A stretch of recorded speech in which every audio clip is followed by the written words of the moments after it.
Hello and welcome. Today is June 6, 2025. We will be listening to Alan Jackson questioning Dr. Daniel Wolf from ARCCA. Thank you for being here.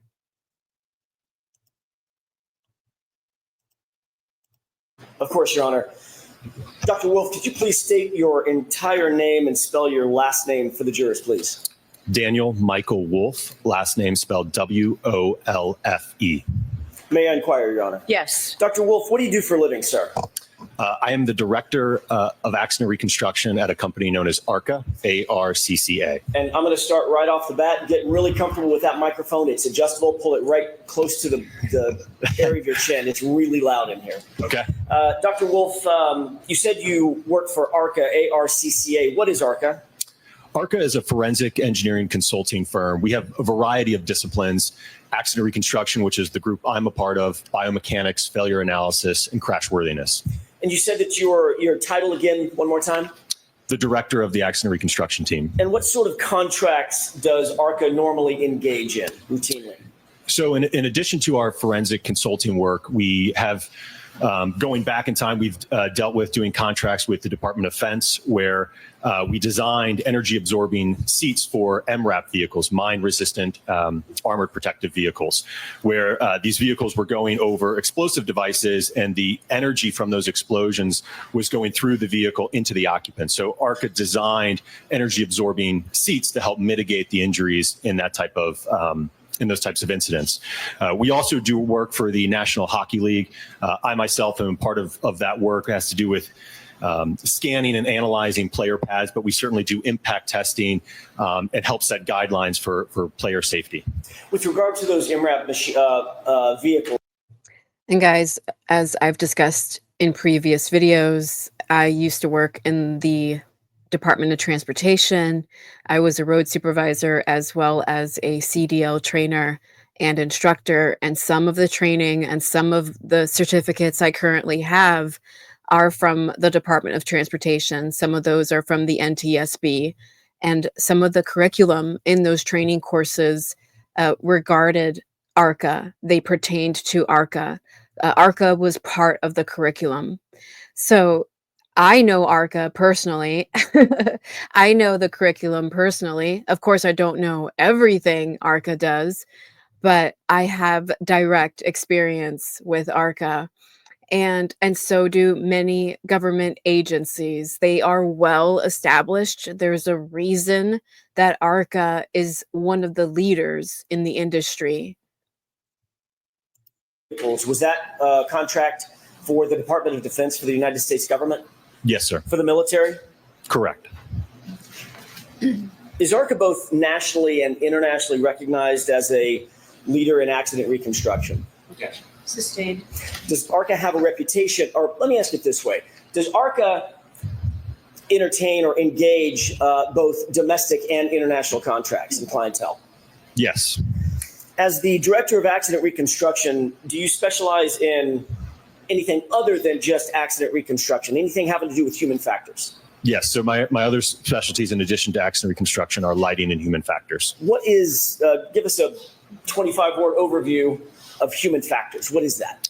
So to give you a good example of that is, and again, this is a case that I commonly see, but let's say you're driving down the road at night. It's an unlit roadway. You're relying on your vehicle headlights to see the roadway ahead, right? And you've got a pedestrian that is entering the roadway.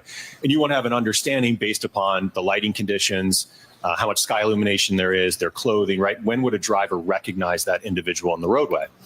So that's where it starts, from the vision aspect of human factors. Then we get into driver response, right? So the driver is presented with a hazard. So how do drivers typically respond to that? What are their actions, and how long does that take to avoid and initiate a reaction? That's human factors. Can you do the same thing and give us an explanation for accident reconstruction just in the broadest sense? What is that discipline? I think a very simple definition of accident reconstruction is the application of physics and engineering science to collision events. What role do you take as the director of accident reconstruction for ARCCA as contracts come in? And part of my training, part of the certification I received, like I was required to go outside and do like field experiments with the class and with the instructors. And these instructors were like retired FBI, they were retired Department of Transportation people, retired government people. And they instructed us outside, and it involved a lot of math, calculations. I couldn't even tell you what it all was. It was several years ago, but it was in depth. You know, it was a thorough training, and I aced it. I was the only one in the class to ace the accident reconstruction portion of it. And again, I don't know much about accident reconstruction. I'm not saying I'm an expert whatsoever. I'm just saying I remember doing experiments. I remember having to prove to the instructors that I understood the math and the calculations in order to get the result. Um, could I replicate it now? Probably not. I would need a refresher course. But I'm just saying, guys, like it's real. It's scientific. It involves a lot of physics, and these guys are excellent at what they do. Or engagements come in? Well, my scope and cases can vary greatly. As I just mentioned, I could have a case where I'm assessing the conspicuity of a pedestrian and a driver's response time. It could be a 50-car pileup on a highway, and I'm trying to figure out a sequence of events. It could be a rear end collision where a seat back has failed in the vehicle and the occupant has sustained injuries, and we want to have an understanding of the crush, the damage, the forces. So again, it can vary case to case. Do you engage in reconstruction or attempt to engage in reconstruction of all sorts of passenger vehicles and commercial vehicles? Yes. What about motorcycles? Yes. Bicycles? Yes. Involving pedestrians and sometimes involving no pedestrians? Yes, I see all types of collisions. How many cases, if you have a number in mind, have you been a part of in terms of engaging in accident reconstruction broadly? That's something that I don't track, but I've been with the company now for over 8 years. So at this point, if I had to estimate, it's well over 1,000 at this point. So that's really good, guys. Over 1,000 cases involving accident reconstruction with his 8-year career at ARCCA. That's amazing. That's a lot of experience with accident reconstruction. And remember, this is Dr. Daniel Wolf. He's an accident reconstructionist. He's an engineer. What education, training, and background do you have that allows you to perform the duties that you've described for these jurors in terms of accident reconstruction and human factors analyses? In terms of, are you looking at additional training? No, let's start with your education. I want education, training, and background, but we can do them in order. Okay, yeah, so we'll go back to 2012. I received a Bachelor of Science in Engineering from James Madison University, along with a minor in mathematics. Some of my courses included physics, statics, dynamics, thermodynamics, fluid mechanics, your engineering sciences. Subsequent to that, I then went on to pursue my PhD in electrical and computer engineering, with a concentration in electromagnetics and photonics. So my coursework while doing my PhD included optoelectronics, semiconductor physics, basically how to guide light on semiconductor devices. Did you write a dissertation to get your PhD? Yes. What was the subject matter broadly of the dissertation that you drafted? So my dissertation focused on a technology called smart glass. So you may have seen this technology where if you've seen a pane of glass that is transparent, somebody flips a switch and it goes opaque. That's a type of smart glass technology. So my PhD involved developing a new type of novel, what we coined optofluidic smart glass. So we are using geometric structures that we've optically designed to create a very reflective surface or medium, if you will. And then through the introduction of various fluids, we can then modulate the amount of visible light and electromagnetic energy that is passing through or being reflected. So not just visible light, but also energy that you can't see. As part of that process, I ended up prototyping these structures with a 3D printer that was capable of printing 3D printable polymers. And as we kind of got towards the end of my work, we looked at how we could scale this up on a larger scale. We ultimately ended up researching and doing tests with a material known as polymethyl methacrylate, which is PMMA or acrylic. What relevance does PMMA play in terms of this case? So with respect to this case, the outer lens and the clear plastic diffusers of the taillights on the Lexus are comprised entirely of polymethyl methacrylate, or that PMMA material. The same material that was the subject of your dissertation? Correct. What additional training and experience do you have as it relates to accident reconstruction beyond your BS and your PhD?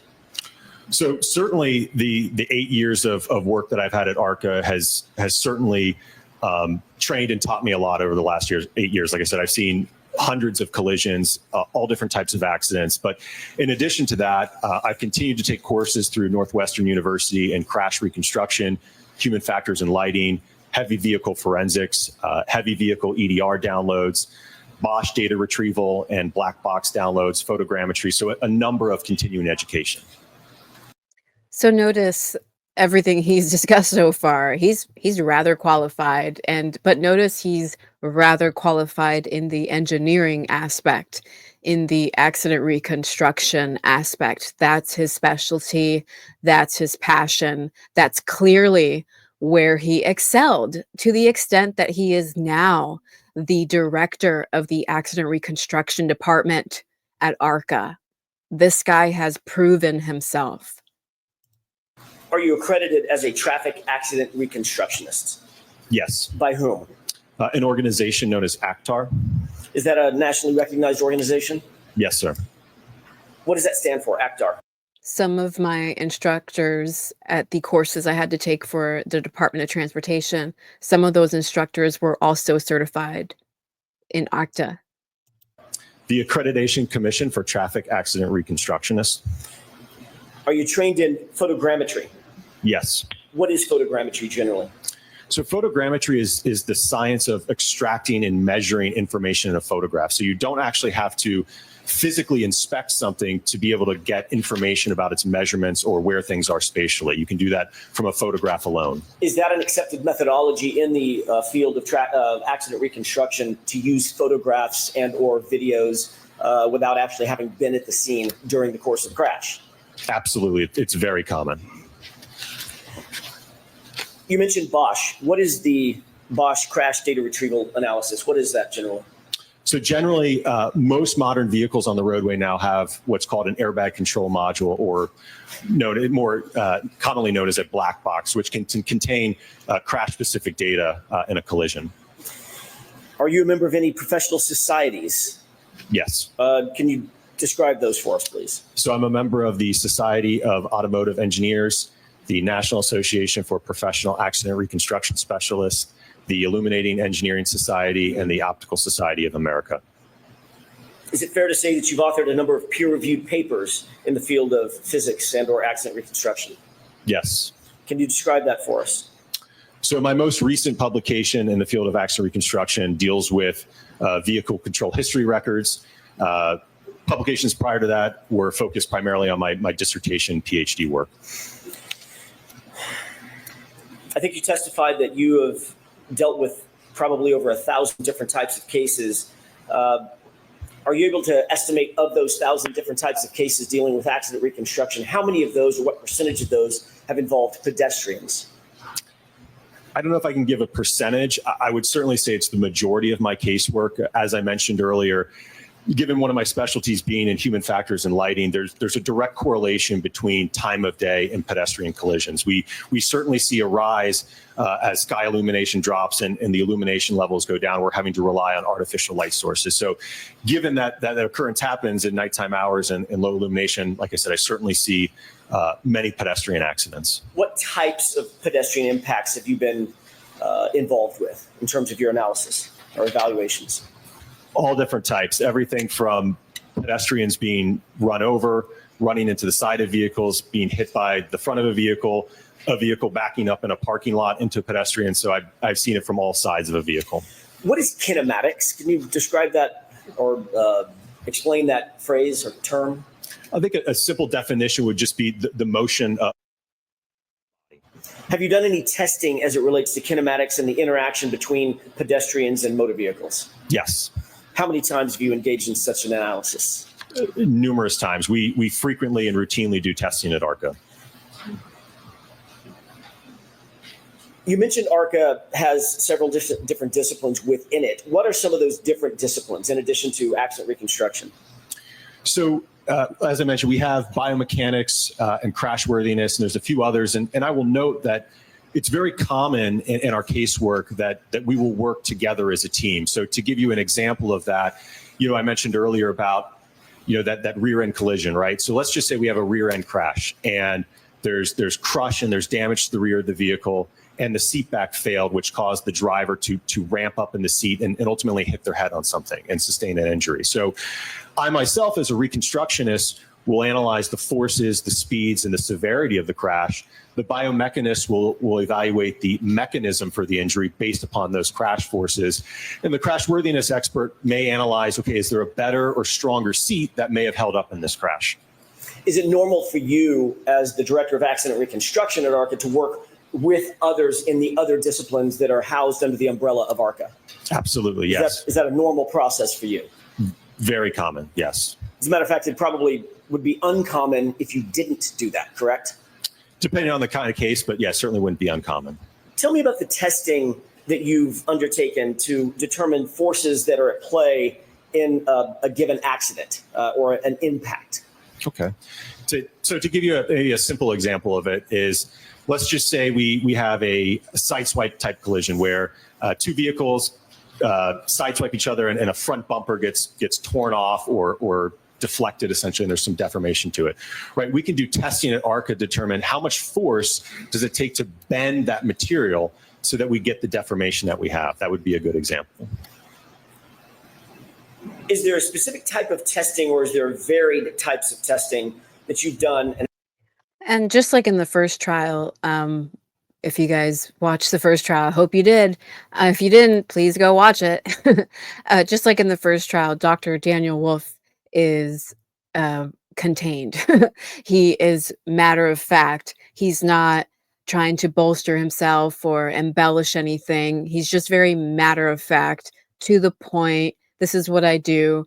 And he speaks like he's an instructor. He speaks like he's trying to give you the information and make it about the information, not so much about himself.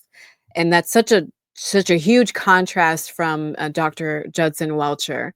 Dr. Judson Welcher thinks he's a rock star. He's just out there. He's so delusional. And undertaken to determine the forces that would be, for instance, in your example, in that side, the forces at play in that sideswipe collision. Yeah, absolutely. It would have been, again, as part of the test, we would be measuring the forces, we'd be measuring the displacement, we'd be able to calculate acceleration and things of that nature from that test data. The tests that you undertake, are they generally accepted methodologies in the field of accident reconstruction? Yes. What are quasi-static tests? So a quasi-static test would be like the example I just gave you, where we have basically the bumper would be stationary, right? And now we're pulling on it to determine how much force it takes to bend it. So that'd be an example of a quasi-static test. So that test specifically is determining or attempting to determine the amount of force necessary to deform a bumper, for instance, in the way that it's seen after an impact. Yes. Or any other body panel, correct? Correct. And on the human side, also there are forces at play, I'm assuming, in terms of injuries that are sustained by pedestrians in the accident reconstructions that you've done involving pedestrians. Yes. Do you have experience in evaluating whether damage to a vehicle is consistent with a proposed scenario or set of facts? Yes. Describe those circumstances for us. What are the circumstances in which you're trying to determine whether or not the damage fits a proposed scenario? So a case that commonly comes across my desk is we have two very different versions of how an accident unfolded according to party A and party B, right? And we have a set of evidence in terms of the damage to the vehicles, maybe some roadway evidence, right? So we can look at that objective evidence, utilize physics, maybe some calculations, determine whose version is most consistent based upon the damage and the roadway evidence. Is that an accepted methodology in the field of accident reconstruction? Yes.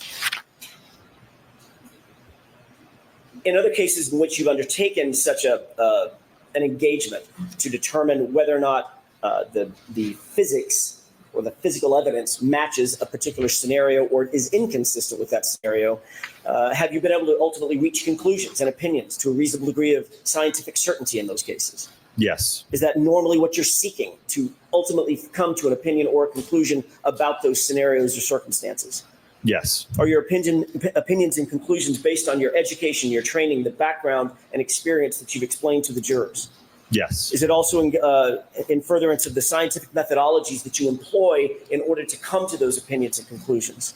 Yes. And are those generally accepted in the scientific and accident reconstruction community as a proper methodology to come to opinions and conclusions of that nature? Yes, sir. Have you been qualified?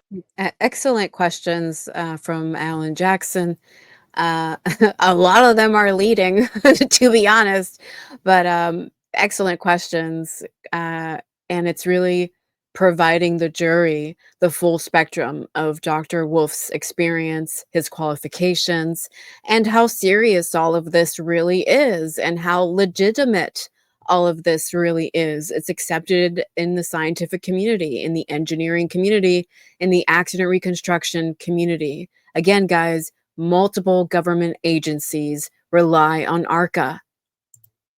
In other courts to testify in the area of accident reconstruction? Yes. Let's talk about how you began your work in this particular case.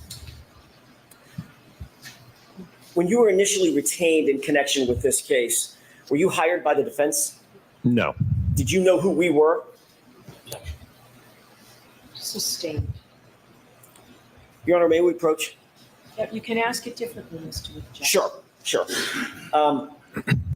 It's crucial, right? It's crucial because during the first trial, the defense team was not permitted to let the jury know that the FBI had hired ARCCA to investigate what was going on in Norfolk County, as well as to investigate what happened to John O'Keefe, right? So unfortunately, during the first trial, the jury were not permitted to know that it was the FBI, that ARCCA was actually a completely independent party during the first trial. And both the prosecution and the defense had access to ARCCA's findings, and they were both permitted to call ARCCA on the stand, but only the defense called ARCCA on the stand. Okay, guys? And it's as I've said over and over again, if this prosecution really wanted to solve what happened to John O'Keefe, they would stop pressing charges against Karen Reed. They would just let the science speak for itself, right? And this time around, the defense team has another chance to try and convey, to try and stress to the jury that ARCCA did their own testing, and it had nothing to do with Karen Reed. It had nothing to do with the defense team before the first trial. And also, before I forget, following the first trial, it was made known by multiple jurors who were interviewed that they weren't sure who ARCCA were, and one of them even assumed that the defense team had hired ARCCA, even though during the first trial there was testimony that the defense team had not paid ARCCA to conduct any testing. The results that ARCCA was sharing with the jury during the first trial were from that FBI investigation. So it sucks that during the first trial, the jury members, some of them thought that the defense team had hired ARCCA. They did not know that ARCCA was entirely independent. They were not permitted to know that ARCCA was hired by the FBI. Were you hired by anybody affiliated with the defense? No. At that time, did you know any of the names of the defense? No. At the time that you were hired to or engaged in this case, did you even know the name Karen Reed? Objection. Sustained. Did you know any of the names or of any of the parties? Objection. Sustained. I'll see it. Sure.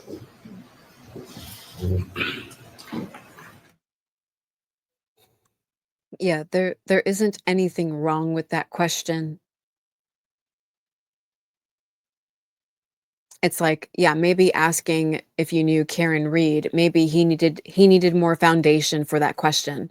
But for Alan to then change his approach and say, "Did you know any of the names of the parties involved?" That's a perfectly legitimate question. It's the prosecution, yet again in the second round in the retrial, trying to prevent the jury from fully understanding where ARCA came from in the first place.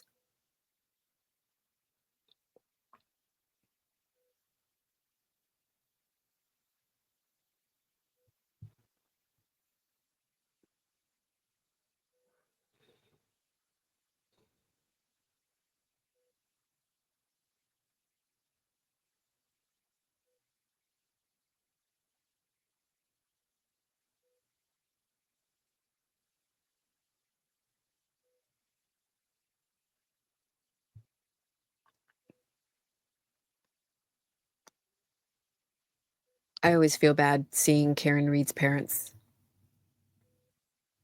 just knowing what they're going through.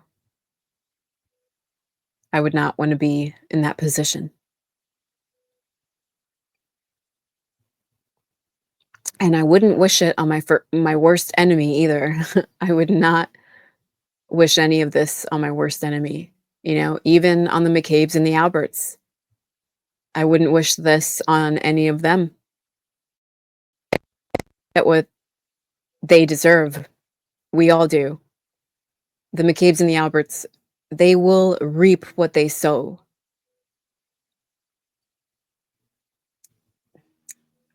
But I still would not wish this on anybody. The suffering, to witness your child undergo all of this for a second time. Because multiple police departments were in cahoots in this cover-up.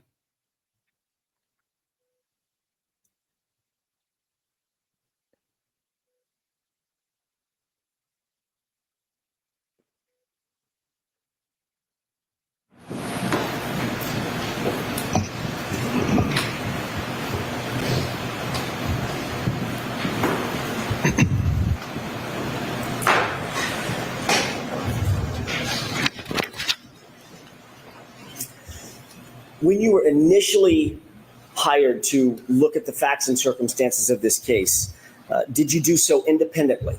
In other words, were you given a series of facts and a series of data and asked, just look at these facts and look at these data and make a few determinations about accident reconstruction in this case? Yes. What were you asked to do specifically? It was to look at that evidence that we were provided and determine whether or not the damage to the vehicle was consistent with the injuries to Mr. John O'Keefe.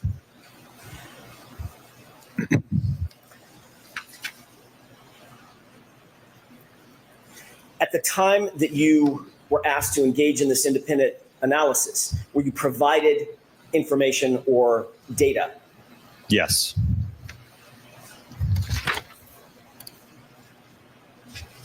Who at ARCCA was assigned to the team that would ultimately engage in this particular analysis?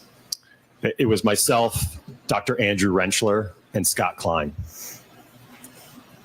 Describe what the materials were that you were provided in your initial assessment of this case.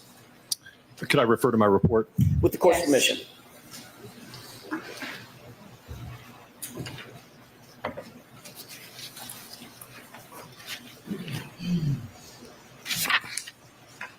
Would you like me to just go in order from the materials reviewed? That would be fine. The Norfolk SPDU homicide death report, the Commonwealth of Massachusetts Department of State Police crime scene report, OCME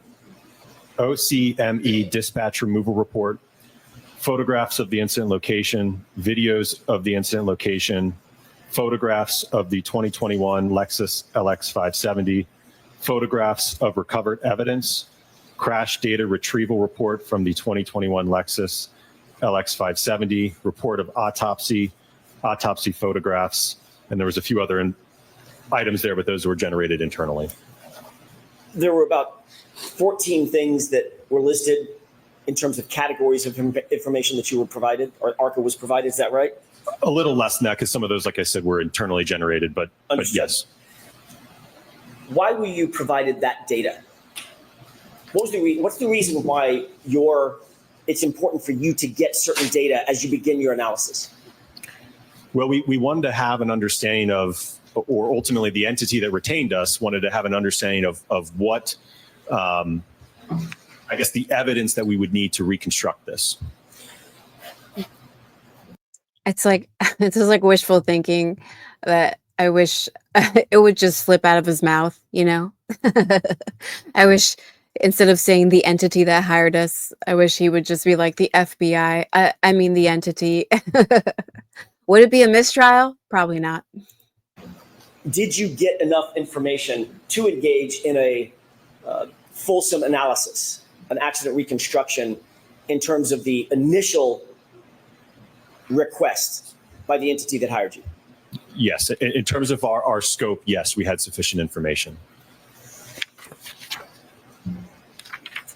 Were you able to review photographs of not only the Lexus involved, but John O'Keefe's body?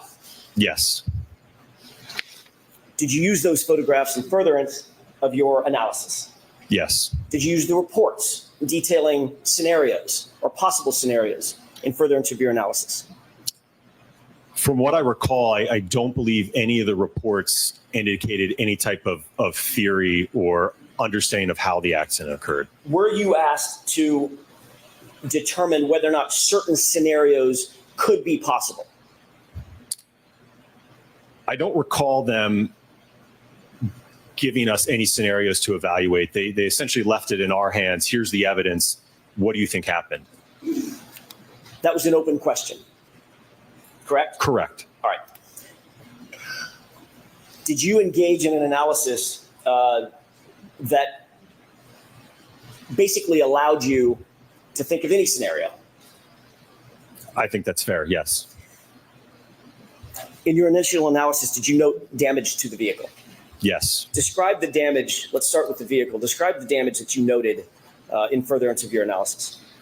The primary damage was to the right rear taillight on the quarter panel section. The majority of the outer red lens was broken and shattered, as well as some of the underlying components and diffusers that are underneath that outer layer, as well as some damage to the back portion of the taillight. Can I stop you right there? Describe, when you say the outer lens material and some interior material as well was damaged, describe that in detail for us. So the outer lens is red, and it's about 5 millimeters in thickness, and it basically encompasses the majority of that quarter panel taillight. And then there's a small segment that is clear, that is for the turn signal indicator, which is yellow. Underneath that 5 millimeter thick red lens, there are additional diffusers that run along the bottom. There's two rows of those, I believe, and then they also go up vertically on the side, and those are clear. And I think the thicknesses of those are about 3 millimeters. Is 5 millimeters of PMMC, have I got that right? PMMA? You call it acrylic. That's the more common name. Easier for me. Is 5 millimeters of that acrylic, that outer lens material, is that considered thick or thin in terms of just sort of what we'd see on a taillight? I would describe that as a pretty thick piece of plastic. It's certainly by no means, you can't, if you had a segment of it and you try to bend it, it's not going to bend. Okay. In addition to that outer taillight material, that acrylic, in terms of the information that you received, did the interior acrylic also have damage to it? Yes, those clear diffusers that, again, there's 2 rows of those, and they also went up vertically. Those were shattered and broken as well. Was that important to you in your ultimate analysis? Yes. He seems to have a deep knowledge of this taillight assembly. the way he was able to talk about the interior parts to it, not just the lens of the light. Very, very interesting and enlightening too. Like that's in there too. He's naming parts, and I'm like, what is that? What does that do?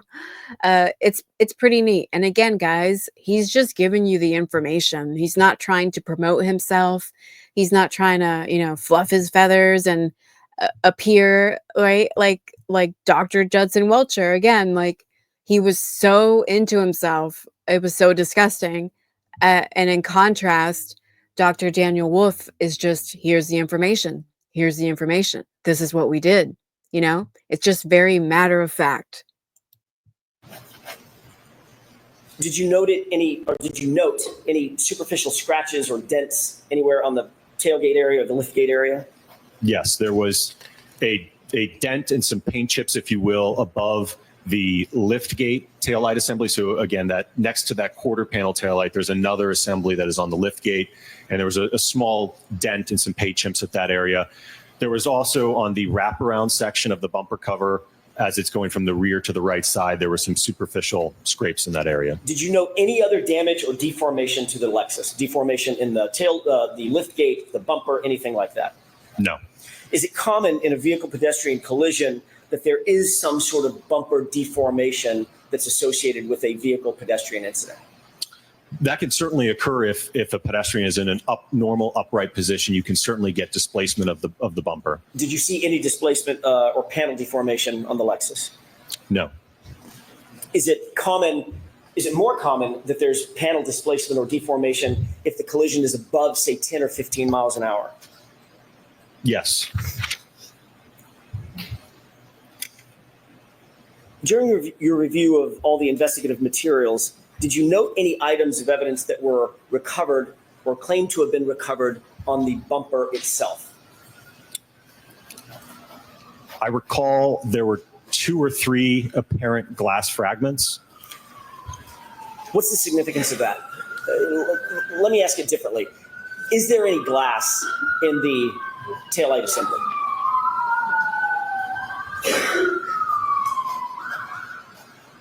Can you repeat that question for me, Mr. Jackson?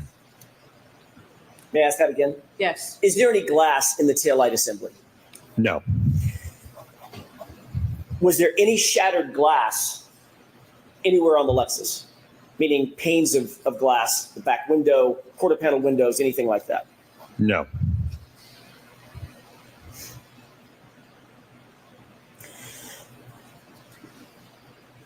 Did you have any understanding at that time of what the Commonwealth's theory of the case was when you began your initial analysis? Sustained. Did you have any indication of what the Massachusetts State Police theory of the case was based on the investigative reports that you had received? Sustained.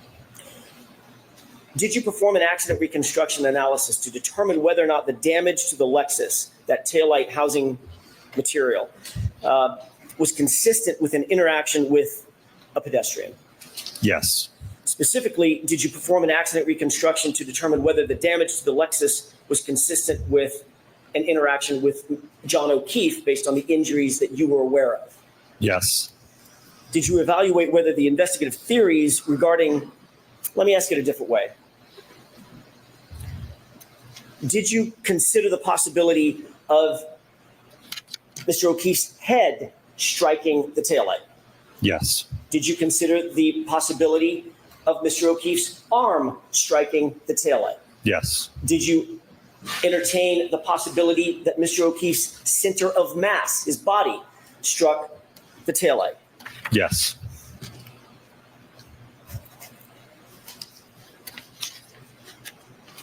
Before we get into the initial testing, were you able to come to opinions and conclusions concerning those things that I've just mentioned? Yes. Did you also entertain the possibility that a drinking glass could have damaged the taillight? Yes. Were these some of the things that you were sort of, it was left open to you to decide yourself? Yes. Did you later provide all of those opinions and conclusions in a report to the entity that hired you? Yes. Your understanding that those reports were then later supplied to both sides here in this case? That was my understanding, yes. Excellent delivery for Alan Jackson to get that through. Some entity hired them. We all know it's the FBI, but again, the jury isn't permitted to know it was the FBI, which I think at this point is bullshit, because that entire investigation concluded, at least ARCCA's involvement in that investigation concluded, right? Anyway, but excellent delivery. To me, Alan Jackson in this moment succeeded in conveying to the jury that it was an independent party that hired ARCCA, and ARCCA provided results of their testing, of their scientific testing, to both the Commonwealth and the defense team.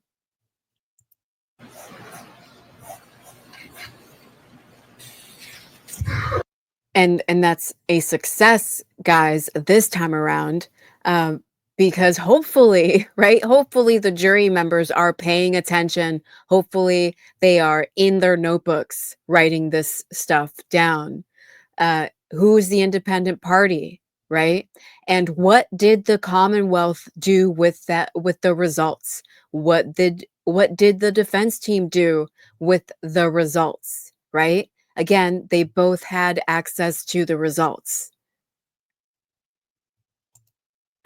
Did you testify about those initial testing opinions and conclusions at a proceeding last year? Yes. Let's talk for a second about that initial testing that you conducted in connection with this case. When approximately did you begin your testing? And I'm going to phrase it as your initial testing, the testing that you testified to about last year. When did you start that initial testing? From what I recall, it would have been late 2023 into early 2024. I want to talk about the drinking glass first. Did you become aware that there was a drinking glass that was found at the scene? Yes. And what was the testing that you sought to determine as it relates to the drinking glass and the taillight? So looking at the evidence, as I mentioned earlier, when we're looking at that quarter panel taillight, we have an isolated region of damage. And looking at the additional evidence in terms of a broken drinking glass at the scene, we wanted to do testing to determine if a small object or projectile such as the drinking glass could induce damage that was consistent with that we saw on the subject Lexus.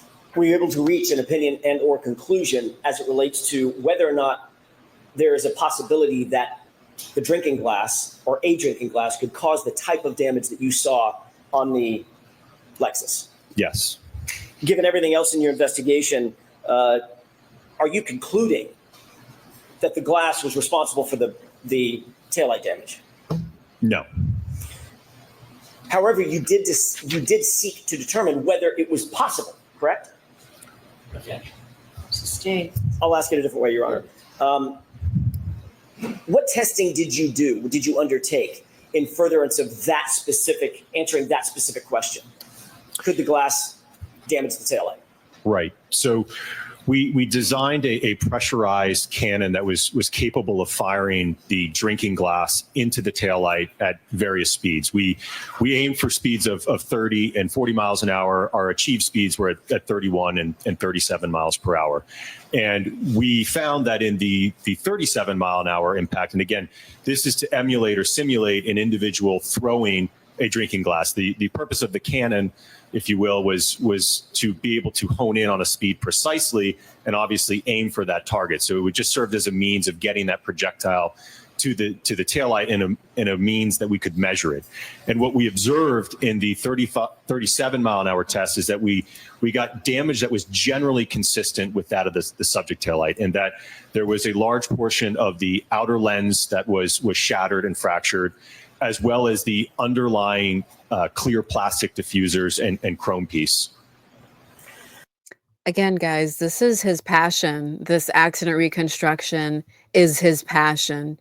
Dr. Wolf is recalling all of that from memory. He was there. He saw it happen. He was there for all the testing. This is all from his memory. He's not relying on notes. This guy is focused. Tell me a little bit about the methodology that you undertook, the scientific methodology in building that pneumatic cannon and aiming that glass directly at the taillight. Absolutely. So, as I mentioned, it was a customized cannon, if you will. It had a barrel that was capable of fitting a rocks or an old-fashioned drinking glass in it, and that's a glass that has a thinner sidewall, if you will. I think the glass was about 3 inches in height or so, maybe 3.5 inches, with the bottom portion being solid glass or just a thick piece of glass. So we were able to design a kind of a holder for it, if you will. Almost, you could really think of it as stuffing an actual cannon with a cannonball. So we literally would put the drinking glass in the cannon. There was a pressurized vessel behind that we would open up a valve rapidly, and when it was set to a certain pressure, that would determine the exit velocity that it would leave the barrel at. And we were able to aim that device into the taillight at those specified speeds to be able to determine what would the damage pattern be when we fired that glass. Were you able, in this scientific experiment, to control for aim and trajectory? Yes. Were you able to control for velocity or exit speed of the glass? Yes. Were you able to control for damage patterns as it pertained to both the glass as well as the taillight at which it was aimed? Excellent questions. I don't believe Alan Jackson asked Dr. Wolf these questions last time. Alan Jackson is far more prepared. Excellent scientific questions. I don't know that we have had control over that. Ultimately, physics takes over after that interaction occurs. I can't influence how that material is going to perform or how the glass will break, per se. It's a poor question on my part. Were you able to, or did you undertake to I spoke too soon. memorialize the damage pattern that you saw on the taillight and the glass as the glass was projected into the taillight? Yes. All right. Did you do that through photographs? Yes. High-speed video? Yes. And all of that was memorialized in your report? Correct. Your Honor, may I approach? Yes.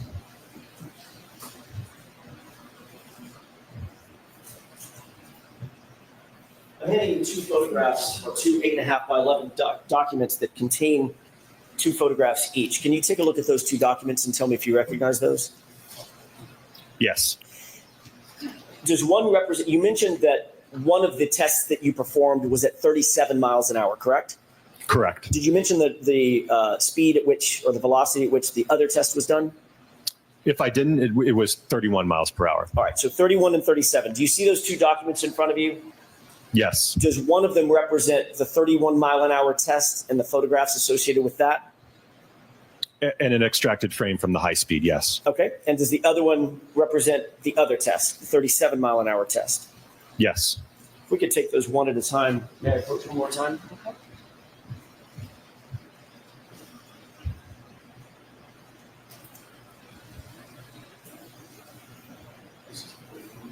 If I could ask that these be marked as next in order, one at a time, 31 mile an hour test, and hand it to the owner with the course permission. So there's no objection? None, thank you. Okay. Is it 213? I'm sorry. 213? And the second document represents the 37 mile an hour test. Is it 214?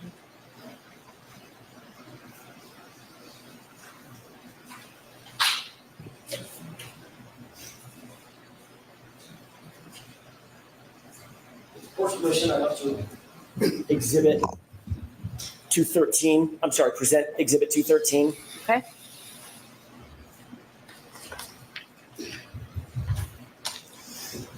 Is this the photograph that was just marked as exhibit 213 that's in front of you? Yes. Can you explain to the jurors what they're looking at?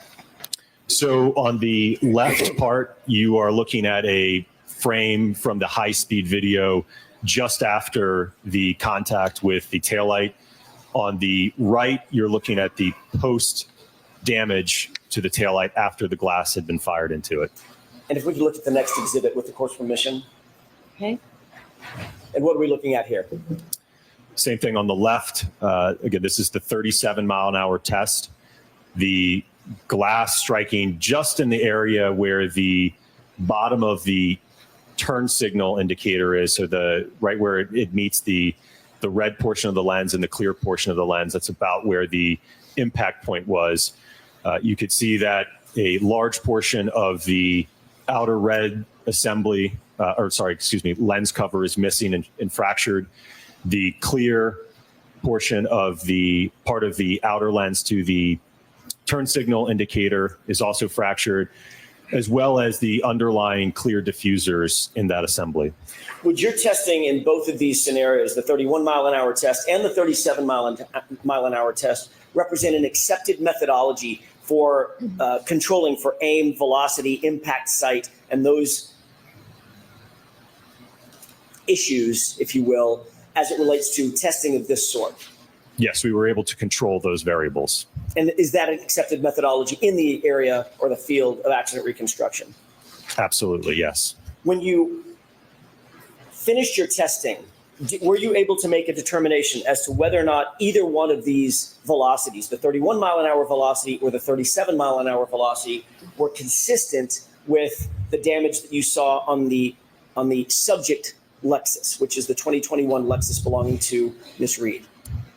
Yes, from the 37 mile per hour test, we are getting damage that's generally consistent, and that I mentioned we have portions of the outer lens missing, the underlying diffuser. There was also some fracturing on the backside of the assembly. So again, we observed damage that was generally consistent with that of the subject taillight. And that was the 31 or the 37?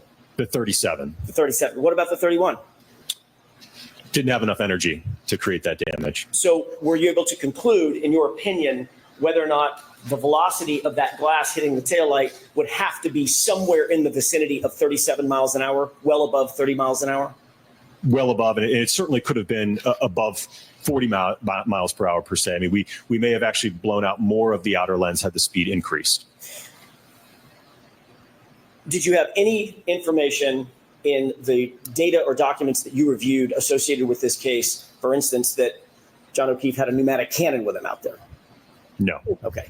So obviously, It's like, what's the point of that question? But it's important because it's like the prosecution wants to be ridiculous with their accident reconstruction, right? So it's like, what else could have caused the light to break? What glass was there, and could the glass have caused the taillight to break the way it did? Excellent questions and excellent analysis from Dr. Wolf. well, let me ask a different way. Based on this series of tests, were you concluding that the damage on the taillight conclusively was the product of a glass being hurled into the taillight? Objection. Sustained. Were you concluding, or did you opine that the damage to the taillight came from a drinking glass? No, I gave an opinion that the damage was generally consistent with that in the test compared to the subject taillight. But only in the circumstance where the glass is being hurled at 37 miles an hour, correct? Sustained. Can ask it differently. Under what circumstance did you determine that it was consistent with a drinking glass? If that drinking glass, again, the purpose of the test was to do a test to evaluate or simulating somebody throwing a drinking glass at the taillight. So that's what that test was to demonstrate. Understood. Let's turn to another test that you undertook regarding the head injuries that you became aware of. Did you become aware of, in the data that you received, that Mr. O'Keefe had suffered head injuries to the back of his skull? Yes. What sort of testing did you do to determine whether or not and under what circumstances that head injury may be connected or associated with the damage to the taillight? We performed a drop test with a hybrid 3. So that's an instrumented anthropomorphic test device to be able to measure the accelerations on a head form and observe the damage to an impact to the taillight. What is an ATD, anthropomorphic test device? So it's a device that's commonly used in our field, and it's certainly approved by the federal government to evaluate crash forces and occupant kinematics, or I should say occupant crash forces. So it's a device that reconstructionists and biomechanists typically use or commonly use to be able to evaluate, like I said, whether it's forces in a motor vehicle, or let's say you have something being dropped on somebody's head or an impact to somebody's body part, right? We can use that instrumented dummy to evaluate and measure the acceleration and the forces. Another word or another phrase often used in association with ATD devices are crash test dummies, correct? Correct, yes. Why was it important to do a drop test? So we wanted to have an understanding based upon the fact that Mr. John O'Keefe had a skull fracture to the back of his head, whether or not an impact, a direct impact between the taillight and the back of his head could have caused that skull fracture. What did your testing indicate? When we did the test, the impact to the taillight was at 15 miles per hour, and we observed that the damage to that taillight was significantly more than the subject taillight at the 15-mile-an-hour speed. Furthermore, it did not generate, according to my colleague, Dr. Rentschler, enough forces to cause a skull fracture. Notice how Dr. Wolf in that moment referred to Dr. Rentschler, right? The biomechanical engineer. You see, Dr. Wolf understands his own limitations, the limitations of his own expertise, and he's not going to speak on behalf of the biomechanics here. He's leaving that for Dr. Rentschler. So ultimately, what was your conclusion related to the taillight potentially striking John O'Keefe in the head at above 15 miles an hour? From a damage perspective, it was inconsistent. Inconsistent. Correct, inconsistent. Did you consider temperature and control for temperature in any of your testing? Yes. Why is that important?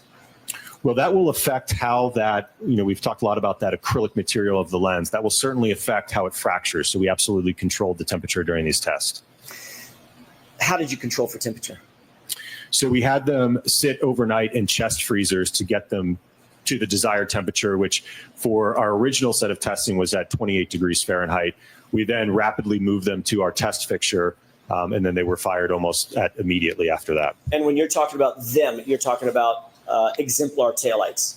Correct, yes. Are those exact replica taillights that you would find on the 2021 Lexus SUV? Yes. After your testimony in the first proceeding last year in the spring of 2024,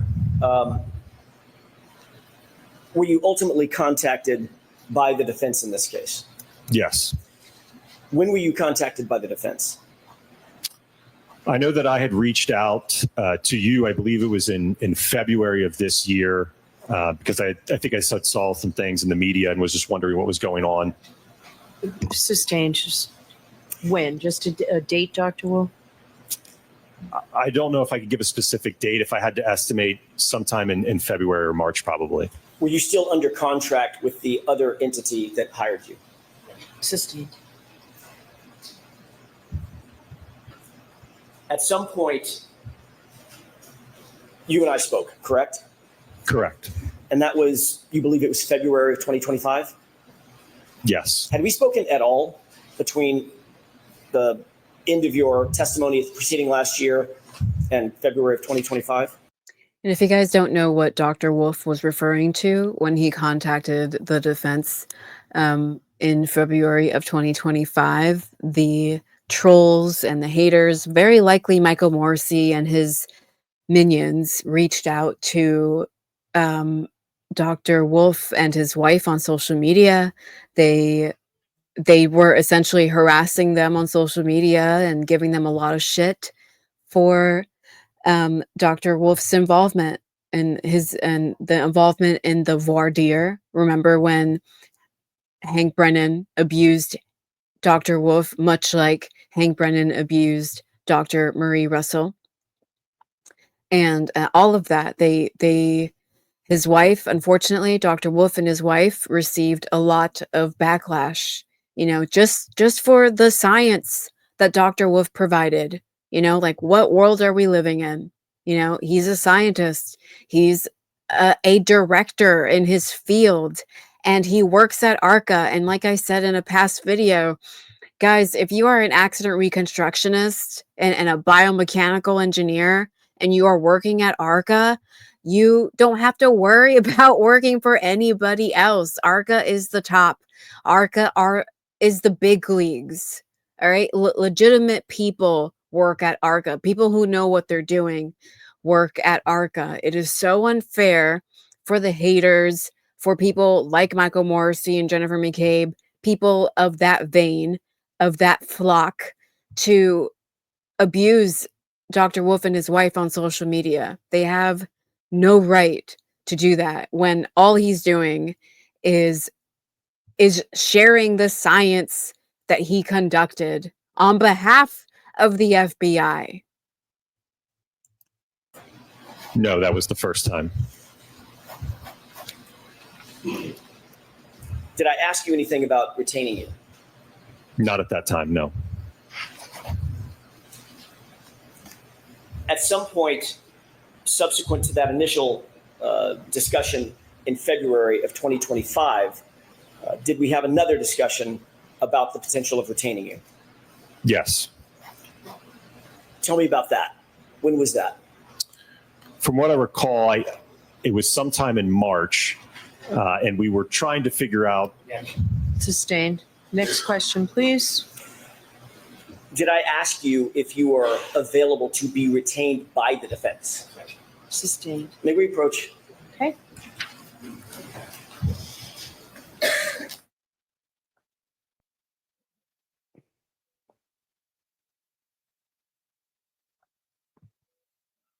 I'll try to skip ahead.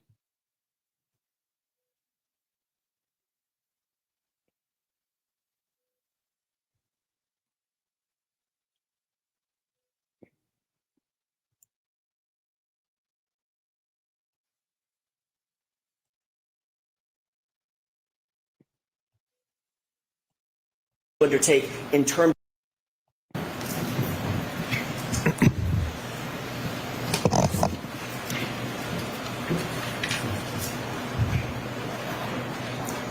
May I inquire? Yes. Thank you. Okay, Dr. Wolf. So ultimately in March of 2025, were you hired by the defense?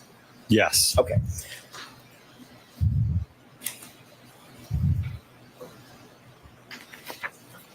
Were you asked to do anything or to review anything from the Commonwealth and any of their experts in relation to testing that was undertaken by them regarding the Lexus and Mr. O'Keefe? Yes. What were you asked to do? My understanding is that we were asked to review and evaluate the report and analysis conducted by Dr. Welcher. Did you receive Dr. Welcher's reports? Yes. Did you receive his raw data? Yes. Did you receive his 140 plus page PowerPoint?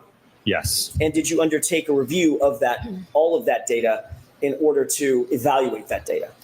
Yes. What methodology did you undertake? To be a fly on the wall when Dr. Wolf is reviewing Dr.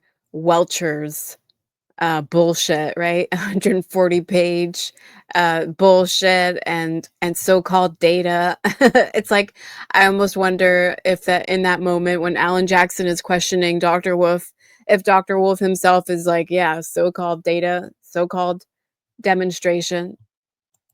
Take at that juncture before you began any testing, just your review process. What methodology did you undertake in terms of your review of his evaluations and his opinions and conclusions? Well, I think when reviewing his report and his analysis, I look to his opinions, and then I look to what's the basis and the foundation to those opinions, right? How did he ultimately arrive at those final conclusions? So I'm looking for the methodologies that he followed. What testing did he do? What type of experiments? What type of data analysis? Ultimately, to provide that opinion. Ultimately, did you prepare a PowerPoint presentation in furtherance of memorializing your review and opinions and conclusions of his evaluation and testing? Yes. Did you bring that with you today? Yes. Do you have that with you on your computer, or are we going to run the PowerPoint? It's on this computer up here with me. With the court's permission, could Dr. Wolf present his PowerPoint presentation? Okay. Your Honor, I have a thumb drive that I believe represents the PowerPoint. Do we have this marked? Yes, is this coming into evidence? I'm agreeing it's monitoring the content. All right, so we'll mark it for We identification. can mark it for identification for the time being and discuss it later. Thank you, Your Honor. Should it DBV for identification?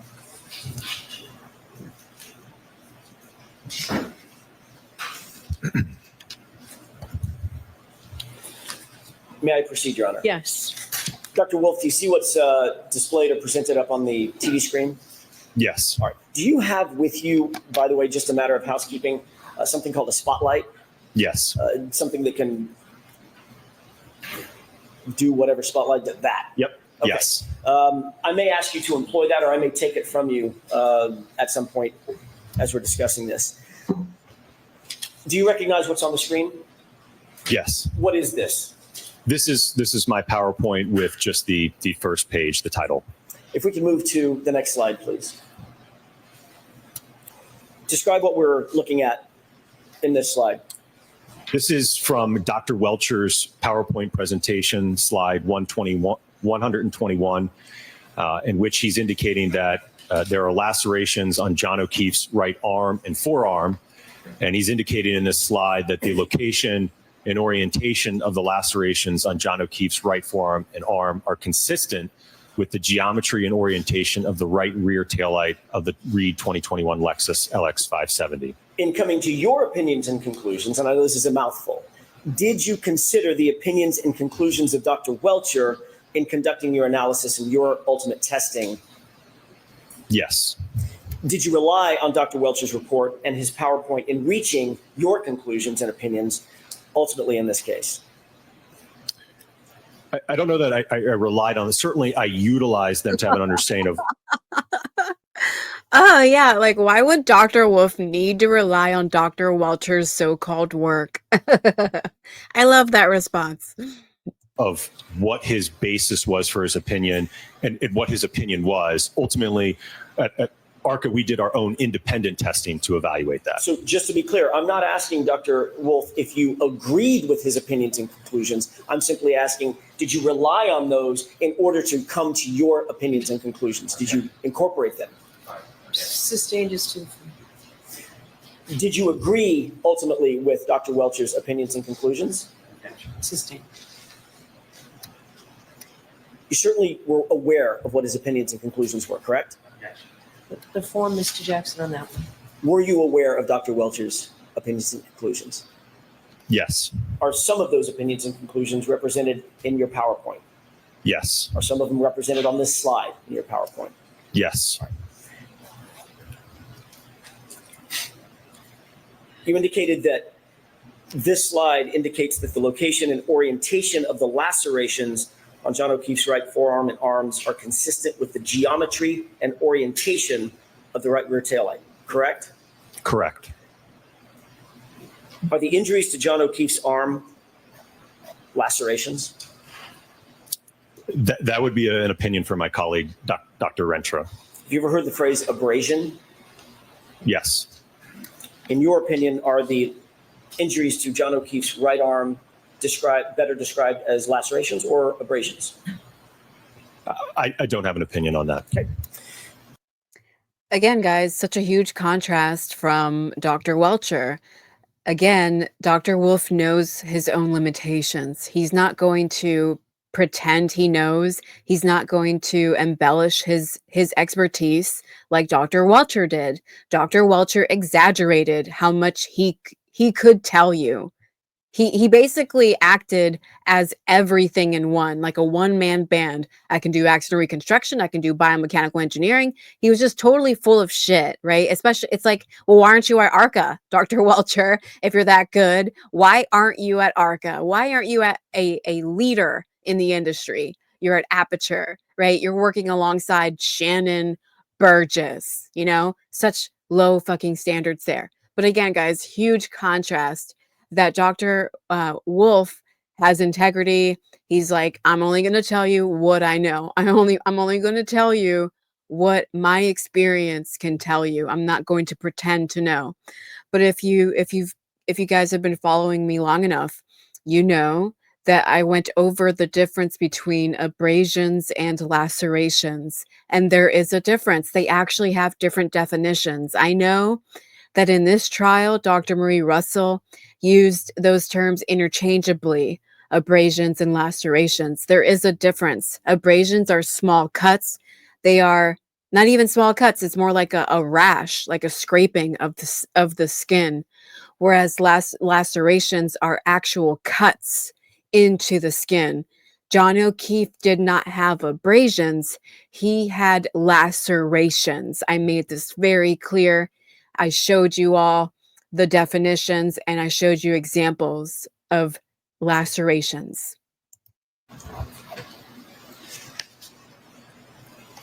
Slide number 2, please. Based on your review of Dr. Welcher's reports and his data, what testing did Dr. Welcher undertake or conduct? So he did, initially, it appeared that he did a static test, if you will, just demonstrating holding his right arm out adjacent to the rear taillights on the right side of an exemplar Lexus to demonstrate his theory of how the arm contacted the taillight. What is a static test? So I'm sustaining that. Ask it differently, Mr. Jackson. And I'm going to strike that. What testing did you note that Dr. Welcher did with regard to this particular photograph? What is a static test? Well, in a static test, that neither the arm or the vehicle is moving. It's just he's aligning his right arm adjacent to show how his arm aligns to the geometry and the dimensions of the Lexus. Did Dr. Welcher appear to be wearing similar clothing as John O'Keefe was wearing on January 29th, 2022? Yes. Was there any significance or purpose for that, in your opinion? In this test, no. Thank you. Thank you, Dr. Wolf. Holy crap. It's so fucking creepy. It's so creepy that Dr. Welcher decided to dress up just like John O'Keefe. So fucking creepy. Did you identify any limitations with regard to this sort of testing undertaken by Dr. Welcher? And what is that, guys? It's that Dr. Judson Welcher. I can't even stand calling him a doctor. You know, it's like, did you really earn your PhD, dude? Because you're so full of shit. You know, what if your resume is as full of shit as Shannon Burgess's so-called resume, right? But it's like, what was the point really of Dr. Judson Welcher wearing the exact clothing that John O'Keefe wore? There's nothing scientific about wearing the same clothing. You don't need it to conduct the science. I know this from the courses I took, and even Dr. Wolf knows this, a director at ARCCA. You don't need to match the clothing to know how the mechanics worked, or the biomechanics worked, or the engineering worked. The clothing is so fucking irrelevant, you know? You're talking about like mass here compared to cloth. It's so stupid that Dr. Welcher was like, yeah, I'm going to dress up like John O'Keefe. But what it really is that it's like they wanted to present these photos to the jury in a very disturbing fucking way, in a disturbing presentation to give the jury a visual. You see, guys, again, like Hank Brennan is all about optics. And Hank Brennan wanted Dr. Welcher to look like John O'Keefe in those photos to give the jury a better image of John O'Keefe in that situation. This is what John O'Keefe would look like standing next to Karen Reed's SUV. These are the clothing he was wearing the night he was murdered by somebody inside 34 Fairview. And they're like showing the jury these photos to manipulate the jury, to imprint in the minds of the jury that this could have happened.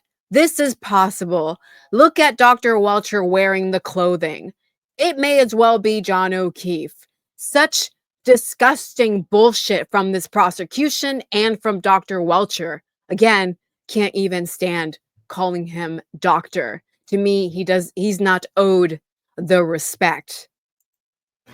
Well, it's very basic in that the only thing that this demonstrates is that you can get your right arm to align with the taillight. Beyond that, it doesn't tell you anything with respect to what happens to the arm when it makes contact with the taillight, right?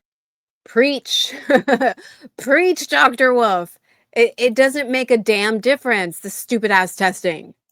What's the motion of the arm? What's the damage to the taillight? What's the acceleration of the arm? What's the forces of the arm? So it doesn't answer any of those other questions. The only question it answers is, does the arm align with the taillight? You're aware that John O'Keefe was 6'1", correct? Correct. Is the only person, let me ask it a different way. Can only a 6'1" person align their arm with the taillight? No, the arm is adjustable, so certainly people of different heights could also meet that alignment as well. Just by pivoting your arm a little bit, right? Sustain. How would you describe the ability of somebody 5'7", 6'3", being able to align their arm with the taillight? Just changing the orientation and the posture of your arm. Was there any scientific significance, in your opinion, of this particular test? Again, other than just demonstrating that it aligns with it, no, nothing beyond that. Next slide, please. What are we looking at here? So this is an extracted frame from one of his dynamic tests in which the vehicle is moving at about 2 miles per hour into his arm, making contact with his hand, his forearm, and his elbow. What is a dynamic test as it relates to a static test?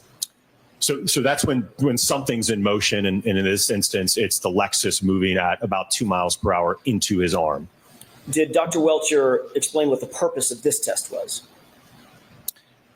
From what I recall, I think it was to demonstrate that when his arm makes contact with the taillight, he observed paint transfer in the general location that there were the abrasions or the lacerations on his arm. Did he appear to paint the taillight? He did, yes. Do you see that Dr. Welcher appears to be wearing an orange T-shirt? Yeah. Sustain. What is he wearing? Appears to be an orange T-shirt. Is that similar to what was described as John O'Keefe having worn that night on January 29th, 2022? Yes. Is there any significance to wearing that T-shirt? Not that I can think of, no. Did you note any or identify any shortcomings with this particular test? Well, much like the static test, again, it leaves the door open to all those questions, right? About, again, doing this at 2 miles an hour doesn't tell you anything about, well, what happens at 10? What happens at 15? What happens at 20, right? In terms of what are the collision forces? What's the damage? How does the arm move? What would the expected injuries be, right? Exactly. Like, what kind of fucking scientific experiment is this at 2 miles an hour, right? When the narrative, the so-called situation, is that he was struck at 24 miles an hour, right? Just a random fucking number that the prosecution came up with. Trooper Joe Paul came up with, right? Totally fucking random. And even more random for Dr. Welcher to be like, just hit me at 2 miles an hour. Like, for what? What are you doing? Right? This dynamic test, as well as the static test, doesn't answer any of those questions for us. Is this test from Dr. Welcher considered a force calculation? I'm not aware of him making any type of force calculations or measuring accelerations or anything. Yeah, totally random. Not scientific in the slightest. Totally random. It's like, you want to hit yourself at 24 miles an hour? Because that's the real scientific experiment here, Dr. Welcher. You know, you want to do that? I don't think so, right? So how about you do some real fucking science? It was so needless, so pointless to do it at 2 miles an hour when 2 miles an hour is not the narrative. Anything of that nature, no. Did Dr. Welcher conduct any testing to determine whether the damage to Ms. Reed's Lexus was consistent with the striking of an arm of a pedestrian? I'm not aware of any impact testing that he did, no. Did Dr. Welcher conduct any testing to determine the forces necessary to cause the damage to the taillight of Ms. Reed's vehicle? Not that I'm aware of, no. Did Dr. Welcher conduct any testing to determine the forces necessary to cause the injuries to John O'Keefe's arm? And I was messaging my friend Don about this about Dr. Welcher's testimony when I was listening to it, and I was like, I've seen better science fair projects, far more convincing science fair projects from teenagers than whatever the fuck Dr. Welcher did. Okay, if Dr. Welcher presented all of that shit in a science fair, like the children would laugh at him. No, not that I'm aware of. Did Dr. Welcher provide any opinions as it relates to the speed of the subject Lexus at the time of the alleged incident? No, from reviewing his report and his PowerPoint and analysis, I could not find anywhere in it a specified speed or even a range of speeds. Did Dr. Welcher provide any opinion as it relates to the forces experienced by the taillight in such an impact? Not that I'm aware of, no. Did Dr. Welcher provide any opinion at all as it relates to the post-impact trajectory or movement, if you will, of John O'Keefe's mass or his body subsequent to the alleged conduct? No, not that I'm aware of. Next slide, please. Do you recognize this photograph? Yes. What is this? So this is something that you probably have heard and certainly I've discussed already, but this is looking at the right rear corner of the subject Lexus, specifically in the area of the damaged right taillight. Did you consider this photograph in coming to your opinions and conclusions? Yes. What, if anything, of significance did you note about this taillight other than the fact that it's damaged? Well, I'm going to jump to the next slide, if you will. So this is now the taillight obviously has been removed from the vehicle. So obviously what's important here is looking at what is the damage that we have to this taillight. What components were damaged in this alleged interaction. So we're looking at the clear diffuser at the bottom is fractured and missing. Same with the ones on the vertical side. The majority of the outer red lens is also missing and fractured. And then on the back side, we also have some damage in terms of some fracturing to that black plastic. And there's also a chunk of plastic missing on the top portion of the taillight as well. I want to ask you a couple of questions about that diffuser. If you could focus your attention on this area. Describe for the jurors what they're looking at in terms of the diffuser. What is the diffuser? Right, let me see if this. Great question, because he kept saying it. It's like, when are the jury going to learn what the diffusers are? Great question. So the diffusers, right where my mouse is, there's a clear diffuser that runs along the bottom, and then there's another diffuser that runs along here, and then it also goes up vertically. Same here on the bottom one, that also goes up vertically. So this piece was missing and fractured on the bottom, along with the vertical portion. The chrome piece here you can see is also fractured and damaged. And then the kind of the second tier, if you will, that clear diffuser was also fractured and broken on the upper section as well. Was that of significance to you in your review of the damage to the taillight? Yes. Why? Well, because that tells me that we have to have enough force and energy to break. We talked about earlier that 5 millimeter thick red outer lens. We have to have enough force to be able to get beyond that to now start penetrating into the interior components of the taillight to get to, again, those clear diffusers and certainly cause damage to get induced out the back end of the taillight as well. Makes total sense, right? Because a certain amount of force is going to break the lens of the taillight, right? But it may not necessarily break the inside components. So you would need additional force to break the lens of the taillight as well as the interior of the taillight, the inside components of the taillight. May I have just a moment? Yes.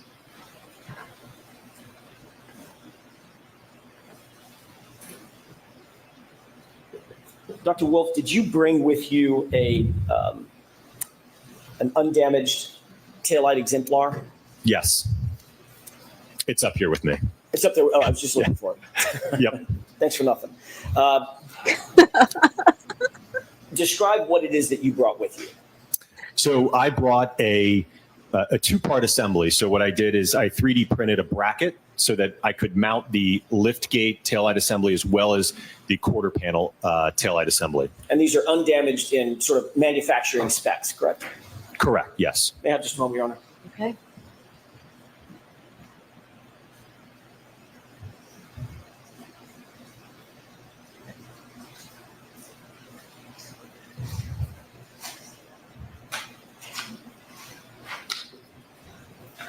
You have it with you up there at the witness stand. Yes. Could you retrieve that with the court's permission? Okay.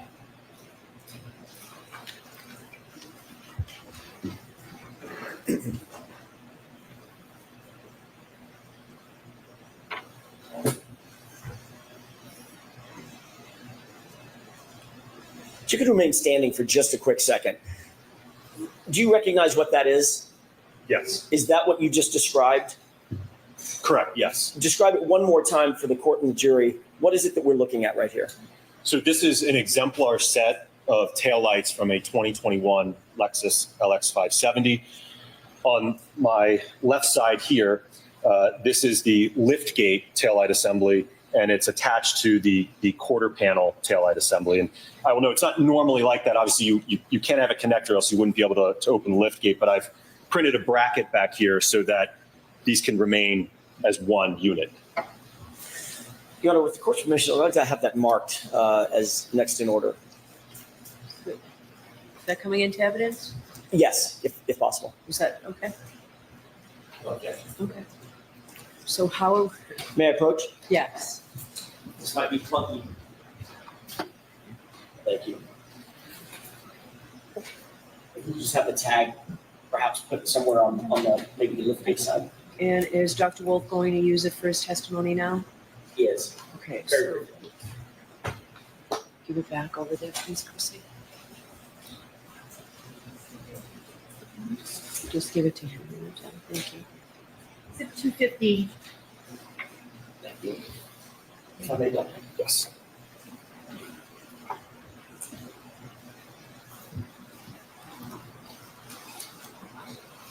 May I? There's a video that went around social media of the court reporter, the woman with the thing on her mouth. I think her name's Chrissy. She had rolled her eyes to the ceiling when Dr. Marie Russell walked past her. It just seemed unprofessional.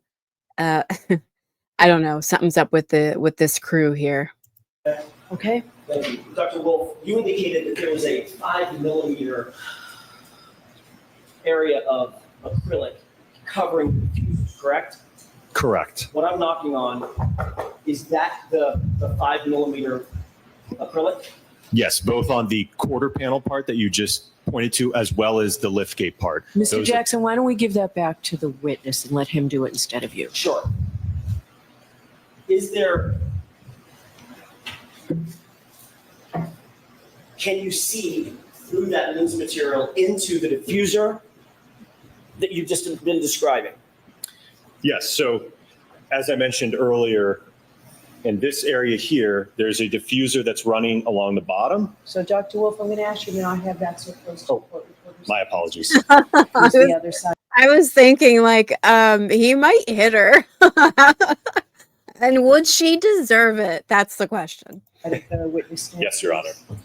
So along the bottom is the clear diffuser that runs along and then goes up vertically. And then on the second tier, there's also a clear diffuser that runs along here and then goes up vertically. And you might be able to see it through, it kind of looks like there's little dots on it. So that's what I'm referring to in terms of the diffuser that's underneath. And that, again, so you have that outer material that's 5 millimeters roughly in thickness. And then those diffusers are about 3 millimeters in thickness underneath this.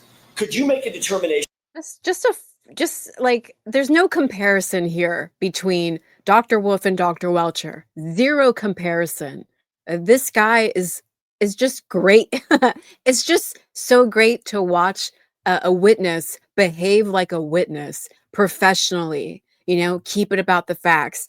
Be demonstrative of what you're doing. And it's like you're in a classroom.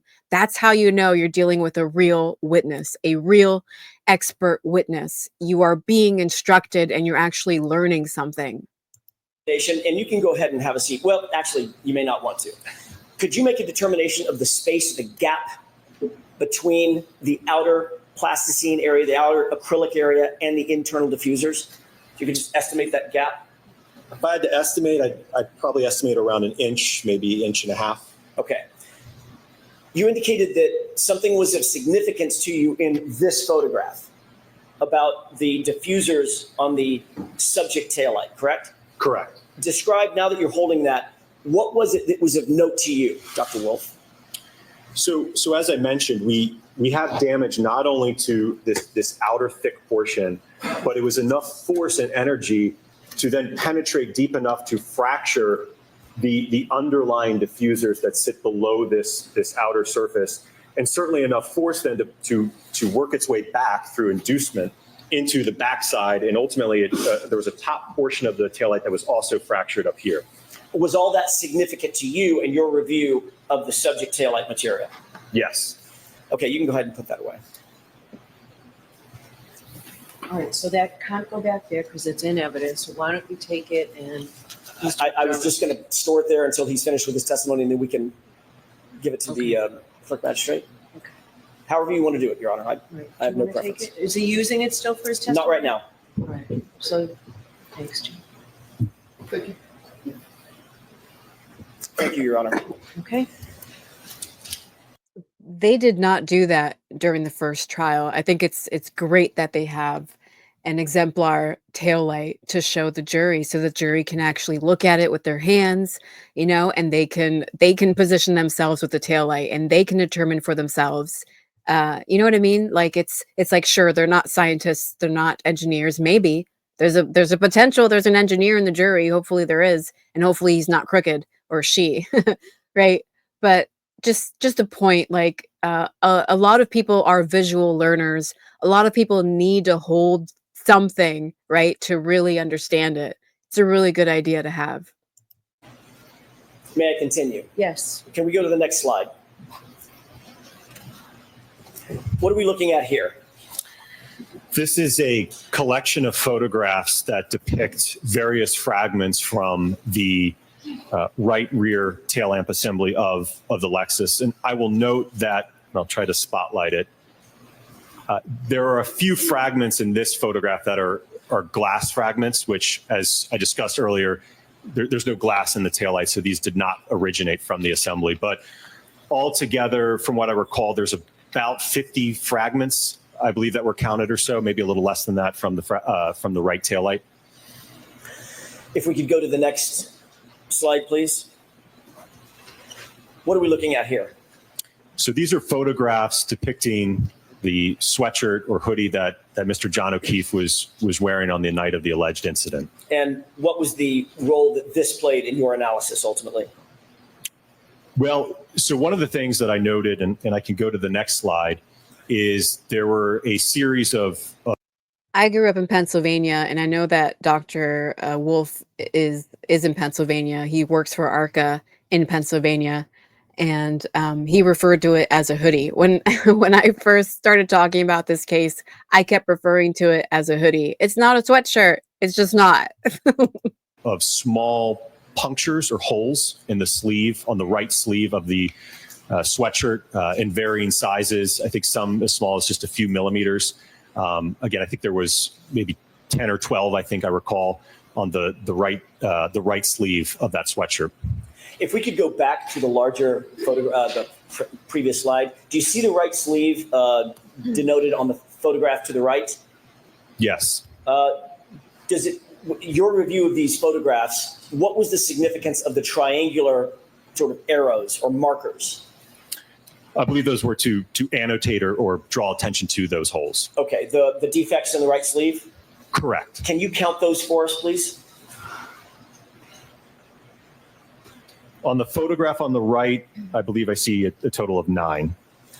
And what about the photograph on the left, just the right sleeve area?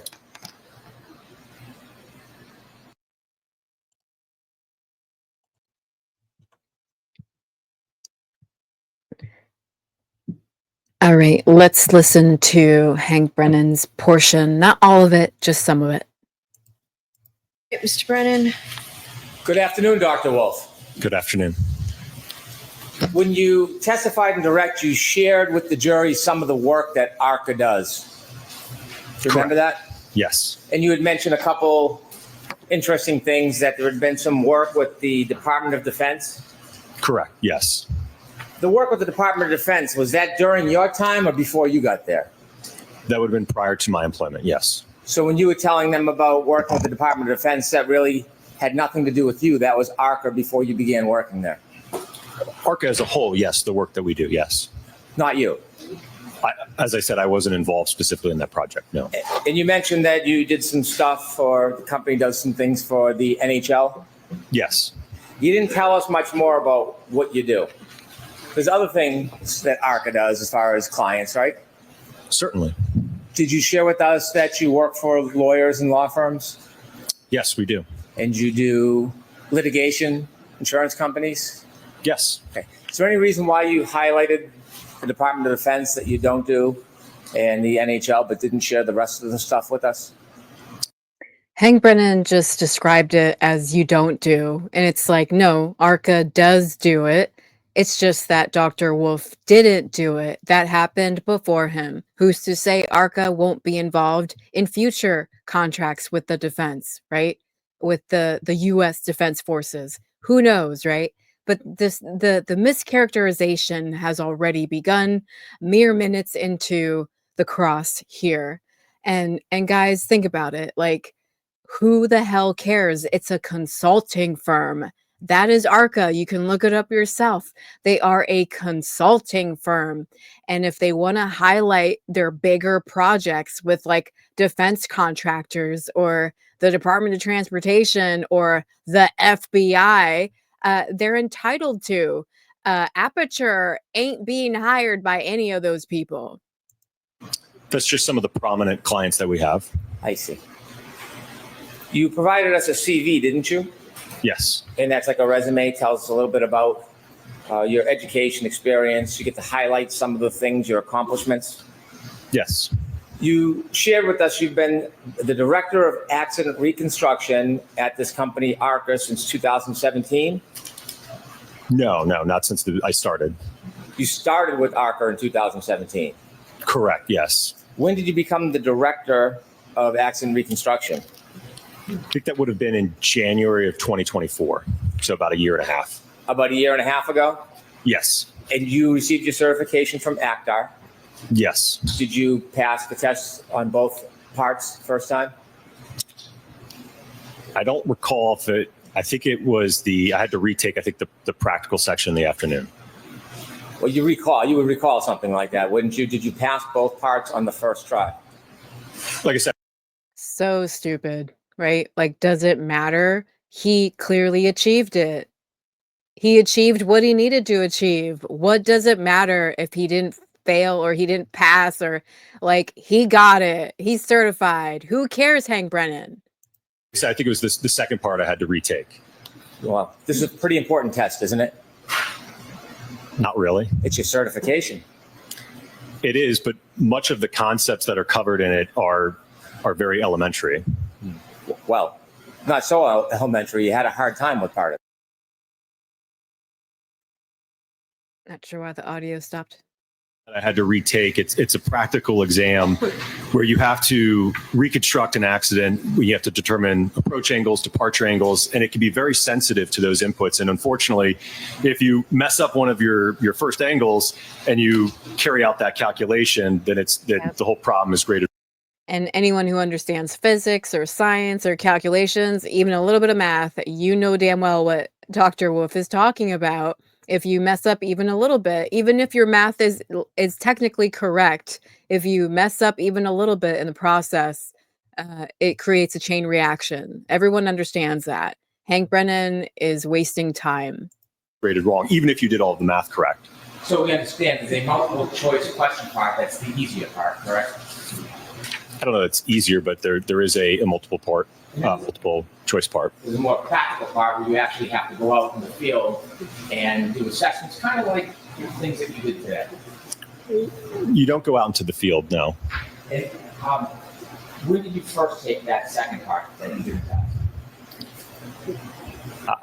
I don't recall. You don't remember when you took the test? No, I don't. Suffice to say, you took it again. Correct. And ultimately, you passed both sections of that test? Yes. In your CV, you list your schooling and you list your degrees, don't you?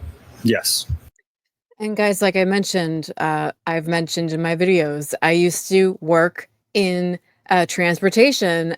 I used to be a CDL and safety trainer, and some of my students wouldn't pass the first time.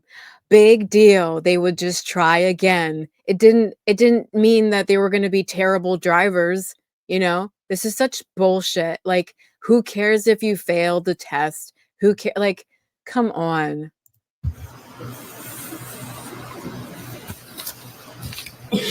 You mentioned some of the things that you focused on in your academic experience, don't you? Yes. And you have publications. Correct. It's like, I wish we could be like, Hank Brennan, did you pass the bar your first try? Recently, you did a publication regarding vehicle control history on Toyotas. Correct. Vehicle control history is data that is stored in a vehicle, Yes. and Toyota owns Lexus, correct?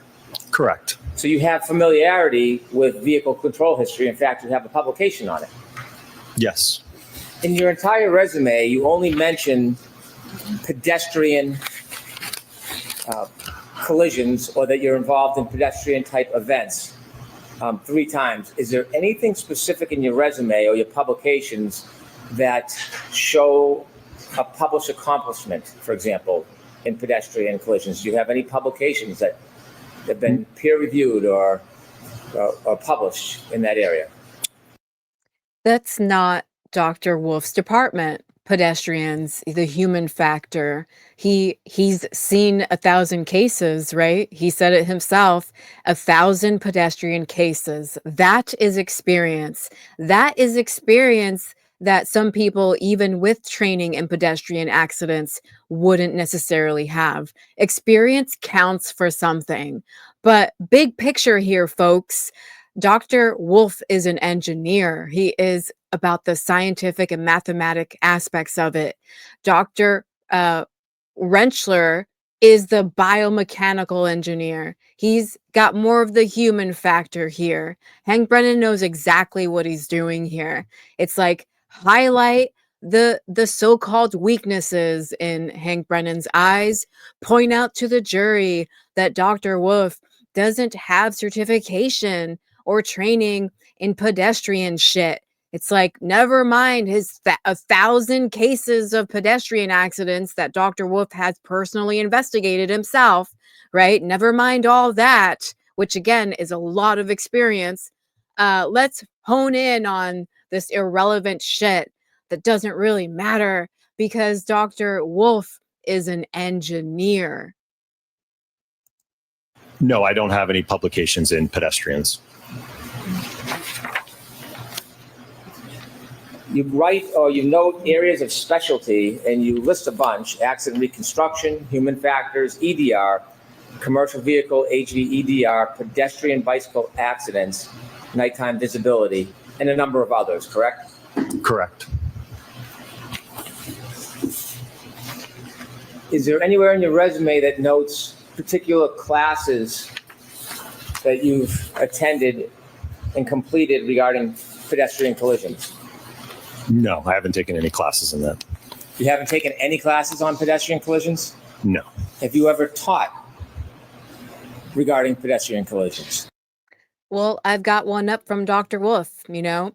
I'm not a PhD and I'm not an engineer, but I do have pedestrian accident training. Again, I worked in transportation. Some of that training is required depending on your position. I was a supervisor and a safety trainer and a CDL instructor, right? But even though I had that training, folks, I can't go into an accident investigation and tell you I'm certified to talk about the pedestrian accident here. Hank's so ridiculous. No. Have you ever been a speaker in a presentation about pedestrian collisions? Yes. Okay. Is that listed in your resume? I don't list lectures or presentations, no.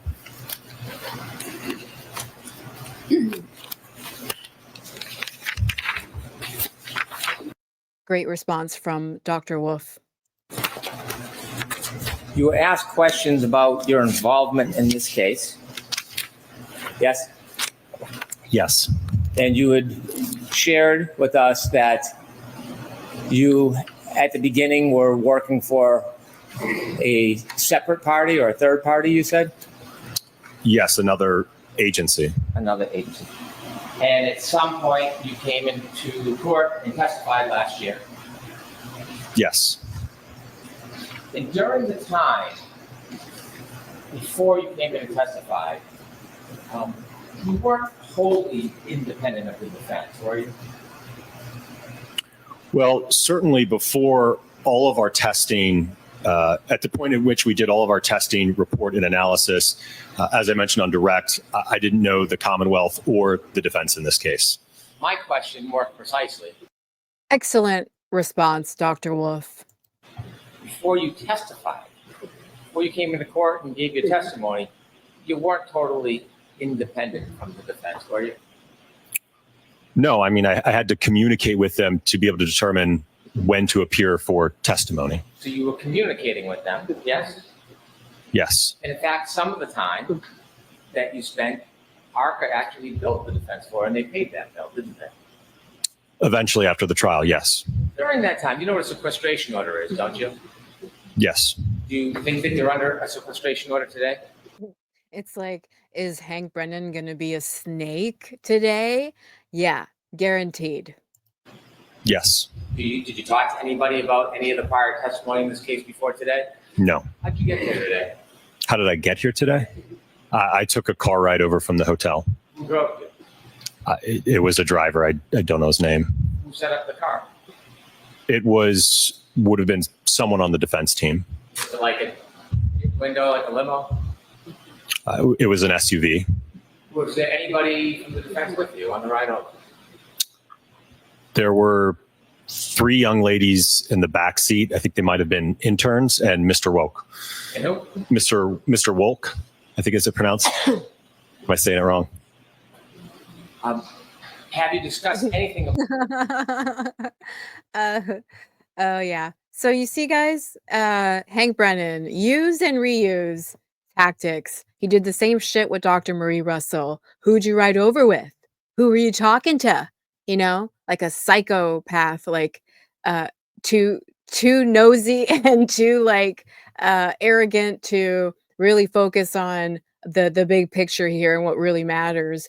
Let me just try to catch these witnesses violating the sequestration order. Yeah, and the way he does it is so nasty. It's so invasive. It's like none of your fucking business, Hank Brennan. About this case before your testimony today as far as the trial? Before today? Yes. Yes. Have you discussed anybody's testimony in this case? Nobody's testimony, no. That was different last year, though, because before you testified last year, you did have discussions about testimony, didn't you? Not with the Commonwealth or the defense, no. But I'm asking, though, you did have discussions about testimony before you testified last year, right? Correct, yes. And you know what a sequestration order is, don't you? Yes.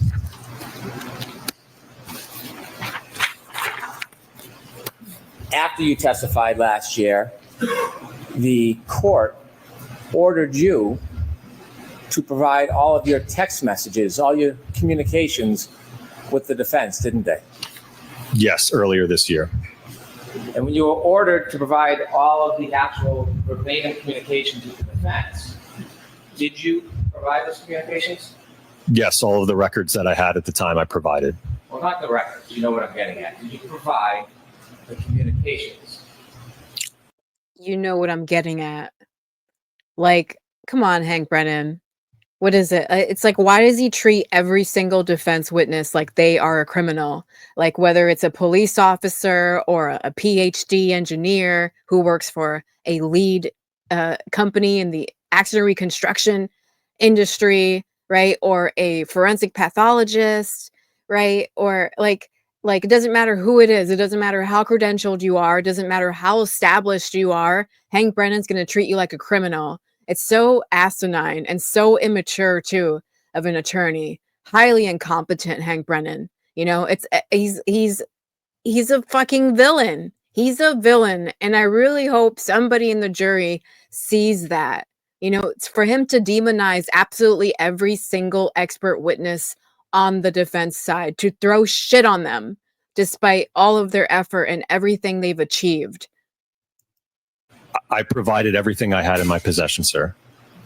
A text message isn't just a time and date. It's actually substance when you text somebody, isn't there? Correct. And when you texted, how many texts do you think you had with the defense? From what I recall, I think it was around 50 texts that I sent. It wasn't 100, I think it was 50. Well, I think it was around 100 total in terms of back and forth, but it was, I think, 50 that I sent.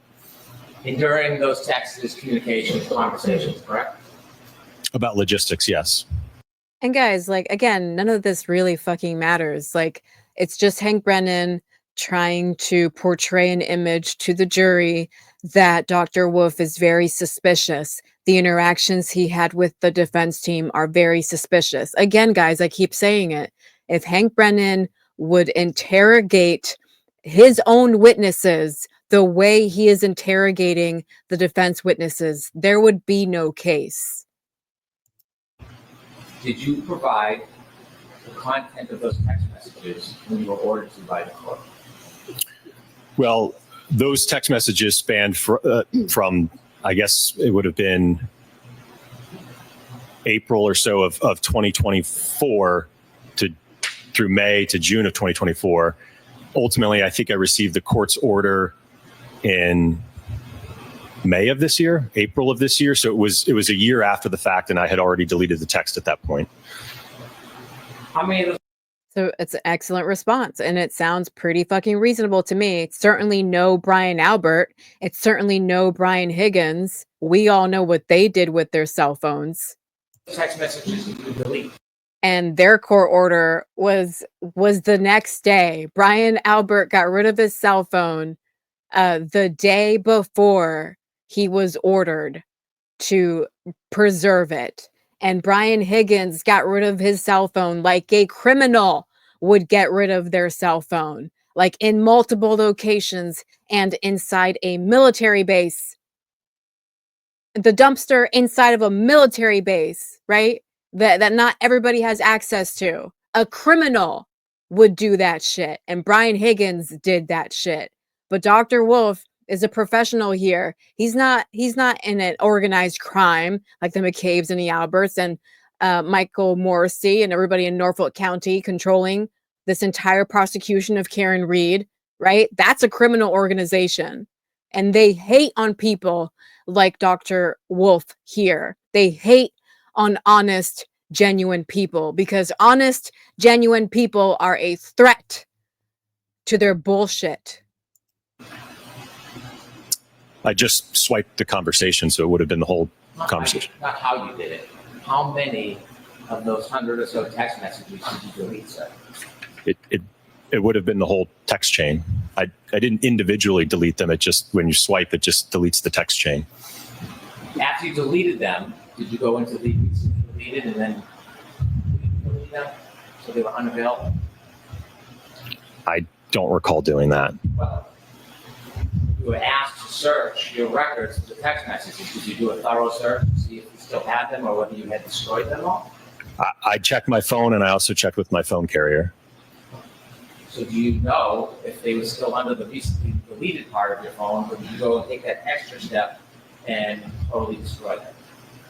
From what I recall, I did not find any of the text messages, no.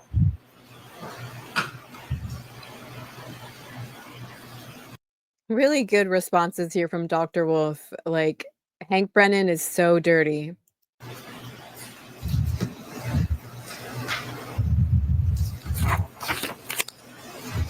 Is there any reason why you deleted all of your text communications with the defense? Well, it's something that I routinely do. I work with attorneys and clients all the time, whether it's appearing for trial or inspections, and I don't have a habit of keeping a text chain that talks about logistics and things. It's just I routinely delete them after that communication is over with, and certainly after the prior proceeding, once it had concluded, there was no reason for me to preserve those. Okay. And so at some point, you switched from text messages to another form of communication, didn't you? Yes, earlier this year. Tell us a little bit about this new form of communication, not text messages. So suspicious. Oh my gosh, Signal. Like, so suspicious. So Mr. Jackson had indicated that he and his defense team utilize an application known as Signal for their communications amongst their defense team. Ultimately asked if I would also use that application to communicate, which I agreed to. Is Signal an encrypted app? It's a secure encrypted app, yes. It doesn't leave any records, right? I don't believe so, no. Well, you have it. You're using it. Do you have any records from your Signal use? You going to allow that? Do you have any records from your Signal use? I do not, no. So you know full well that Signal as an encrypted app leaves no record. There may be a setting that you can change. I just know that the way that it was set up, there was no record. Well, who set yours up to have no record? I don't know. I think it was default. Have you ever checked your... Great response. I use Signal. A couple of my viewers use Signal and they message me. I have it set up so that it doesn't delete anything. Like, who the hell cares, Hank Brennan? your Signal app to see if you have any record of your communications pursuant to that court order? Well, I don't have the application anymore, but at the time I did check the application. Out of all these clients that you've had, how many times or how many clients would you use Signal with? This was the first time. Have you used it since with other clients? Not yet, no. So ridiculous. So ridiculous. Again, guys, if Hank Brennan would interrogate his own witnesses the way he's interrogating perfectly legitimate witnesses on the defense side, there would be no case against Karen Reed. There would be no retrial. Before you testified last time, at the last proceeding, or should I say when you testified at the last proceeding, kind of like today, you attempted to portray yourself as totally independent, didn't you? Sustaining that point. When you testified at the prior proceeding, did you attempt to portray yourself as totally independent? Yes. The truth is, before you testified, you were communicating with the defense and attempting the best you could to assist their cause, weren't you? I wouldn't characterize it that way. So before you testified, you wrote out questions that you thought could help, that you should be asked when you testified, correct? So something I routinely do before testifying is prepare. Great job. Great job. Just deflect it. It's like Dr. Wolf's like, you got some bullshit for me, Hank Brennan? Oh, yeah, you definitely do. So listen, jury, it's like that's what you do with a bullshitter like Hank Brennan. You deflect it and you stick with the truth. You stick with the facts. You don't let Hank Brennan drag you down with him to his level. Prepare an outline of topics and questions that would best help be able to get out my opinions and the analysis I undertook, ultimately so that you all have an understanding of what I did. So I'm asking you a question. You gave the explanation, but you're skipping over the answer to my question. So Sustained. I'll ask you again. before you testified, did you write out a list of questions that you wanted to be asked? Yes. And when you listed out the questions, you also listed out the answers, didn't you? A general response. It wouldn't be verbatim to that. And again, guys, none of this matters because all of the McCabe's and Alberts who testified during the first trial were coached by the prosecution. So for Hank Brennan to call the kettle black is fucked up bullshit. You know, it doesn't fucking matter. If the prosecution is permitted to coach their witnesses before the first trial and clearly before the re-trial, right? What does it matter if the defense and Dr. Wolf prepared for Dr. Wolf's testimony? What does it matter? Both sides are doing it. It's what both sides do in other cases as well. But in this instance, with this Commonwealth, with this prosecution, them coaching their witnesses is to ensure that their witnesses' stories somewhat align. And despite all that coaching, despite all that prepping, their stories still didn't align. They were still proven to be liars. I didn't say verbatim, because you list out the answers to each and every one of the questions that you had prepared. Yes. So for every question, there's an answer that you provided so that you could follow a script, so to speak, yes? I wouldn't characterize it as a script. One Right. It's called preparing, right? But again, in this instance, with this prosecution, both trials, they are coaching their witnesses, not prepping. of the questions asks, so not being able to inspect vehicles is something that is not uncommon in your line of work? And your answer, absolutely not. Remember writing that out? Yes. And you put a footnote, a comment. And you said, not sure if you want to put this somewhere in direct examination. I have a feeling they. Again, it's like gossip. It's like, you know, like gossip, unnecessary bullshit. What about the science, Hank Brennan? What about the science? You know, like that, all of that just went over your head. You want to hone in on insignificant bullshit. Like, what about the science? Just like with Dr. Marie Russell, what about her science? Like, Hank Brennan is such a dick. They are going to argue I didn't personally inspect the vehicles. I had enough information from the material I reviewed, so it wasn't necessary. Need to show the jury it doesn't matter in this case. Did you write that? Yes. When you're talking about they, I have a feeling they are going to argue I didn't personally inspect the vehicle. Who's they? That'd be the Commonwealth. And so when you were writing out these questions as is your routine with the answers, is this the mark of independence to you? Well, I think, again, whether the Commonwealth asked me that question or the defense asked me that question, my response would be the same. It wouldn't change depending on who called me to testify. There are a number of cases, by the time I get involved, the evidence is gone from the roadway, the vehicle is gone. So it's certainly not necessary to inspect a vehicle. And I wanted the jury to have an understanding that because I didn't physically inspect the vehicle, it didn't affect my analysis in the case. So you think that Good job. Good response. showed independence? Yes. Then you also had another question. Would it be fair to say that because you do a lot of nighttime visibility work, your cases frequently involve pedestrians? Remember that? Yes. And you said, yes, unfortunately, there is a direct correlation between time of day and pedestrian fatalities. Is that true? Correct. Yes. And do they happen more often in the day or at night? More often at night. Yes. Statistically speaking, by the way, this case involves nighttime, doesn't it? Correct. Statistically speaking, most of pedestrian fatalities occur during the evening and night hours. So my specialty in the area of lighting and human factors results in a lot of my cases involving pedestrians. Did you write that? Yes. In fact, you testified, you shared that with the jury, didn't you? Correct. I've testified to that twice last year as well as this year. And in the Yeah. notes that you wrote, Yeah. Again, where's the fire, Hank Brennan? Where's the big deal here? What's going on? Like, move it on. Like, why isn't Judge Bev controlling her courtroom? Don't answer that. It's rhetorical. Like, she has the power to be like, move it along, Hank Brennan, you know? But no, she wants him to do this to Dr. Wolf, just like she let him do it to Dr. Marie Russell. When you shared it last year and this year, was it an important point to the jury?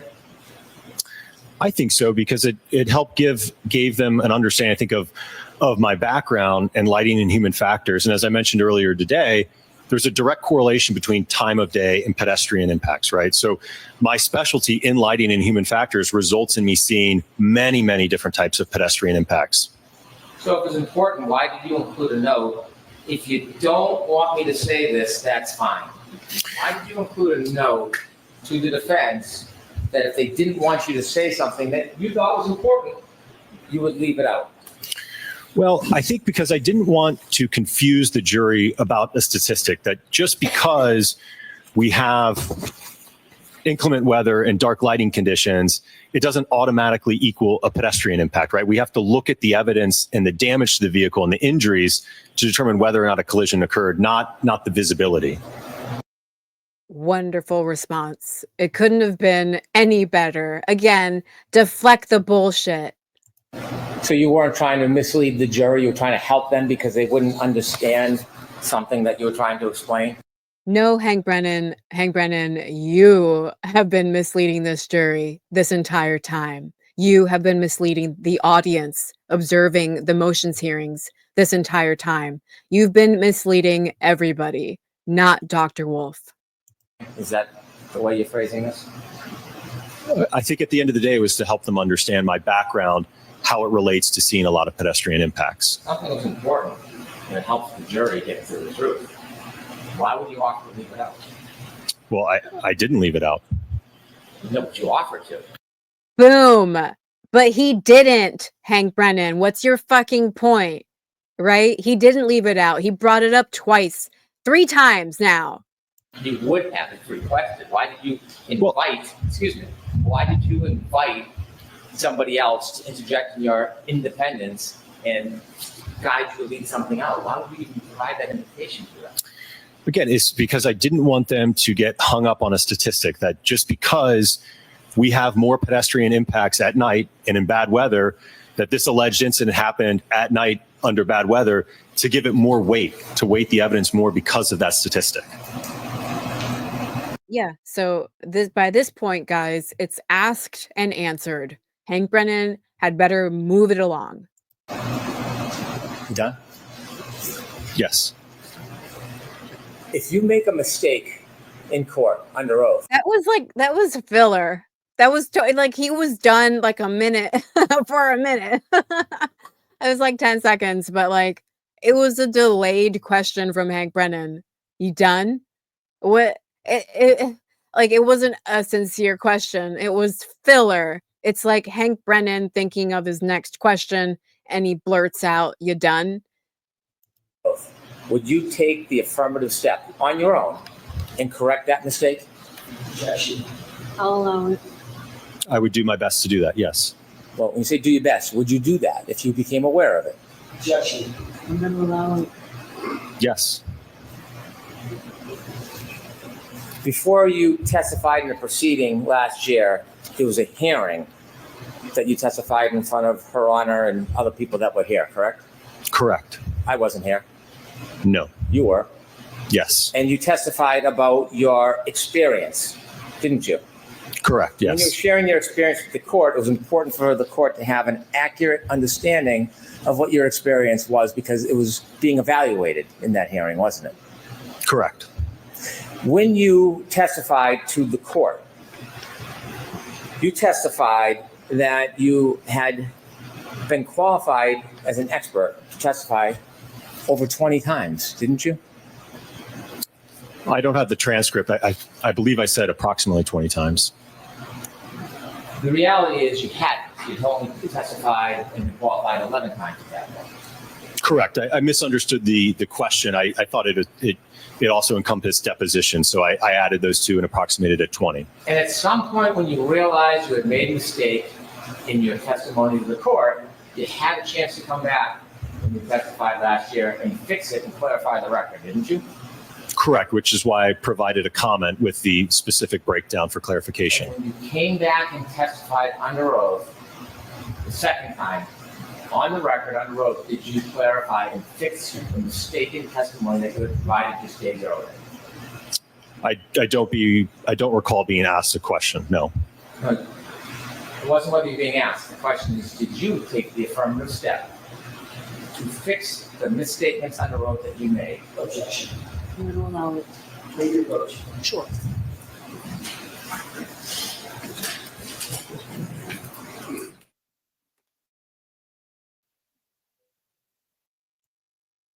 Yes, sir.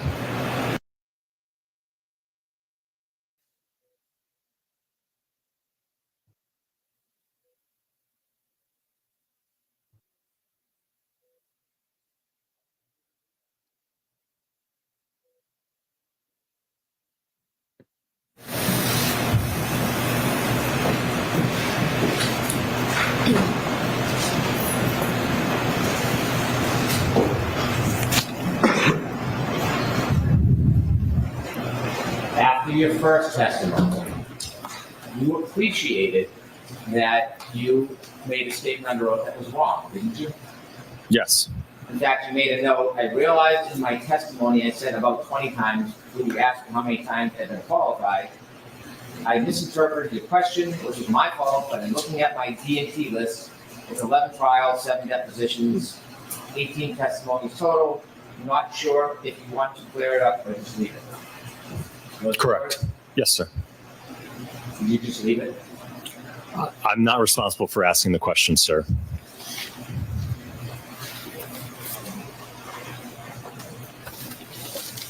That is a really good point. And guys, like 2011, again, what about the science, Hank Brennan? Like, just trying to paint Dr. Wolf another credentialed and experienced and established defense witness, trying to paint another defense witness as suspicious, as criminal in nature, as untrustworthy, right? Ignore the science, ignore the pathology, ignore the reconstruction, ignore the engineering, right? Just hone in on these little details to appear suspicious in Hank Brennan's eyes, the psychopath. Like, I swear he's a psychopath. I swear he's a psychopath. I'm not a doctor. I swear Hank Brennan is a psychopath.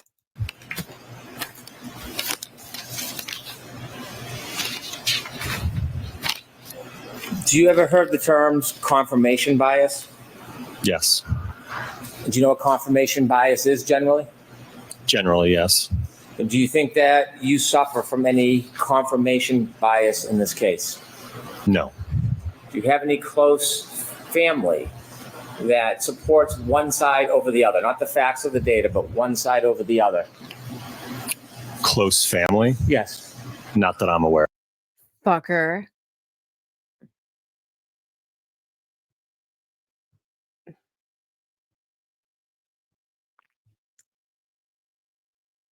You know, I think Dr. Wolf's wife was part of one group, one Free Karen Reed group on Facebook. One, and it wasn't even the official Free Karen Reed group, the one that's like over close to 70,000 members now, the one that Nick Rocco started. It wasn't even that group. It was another group, and that group is like full of trolls. So for Hank, this must be where he's going. Aware of, no. Wife? My wife? Yes. I don't really know what her thoughts are on the case. Approach? Yes.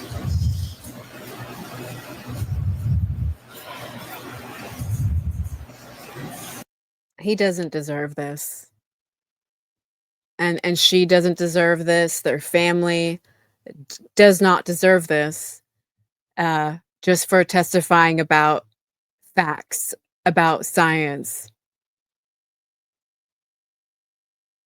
It's like Hello, Hank Brennan. Everybody knows that Dr. Welcher bullshitted his entire so-called demonstration.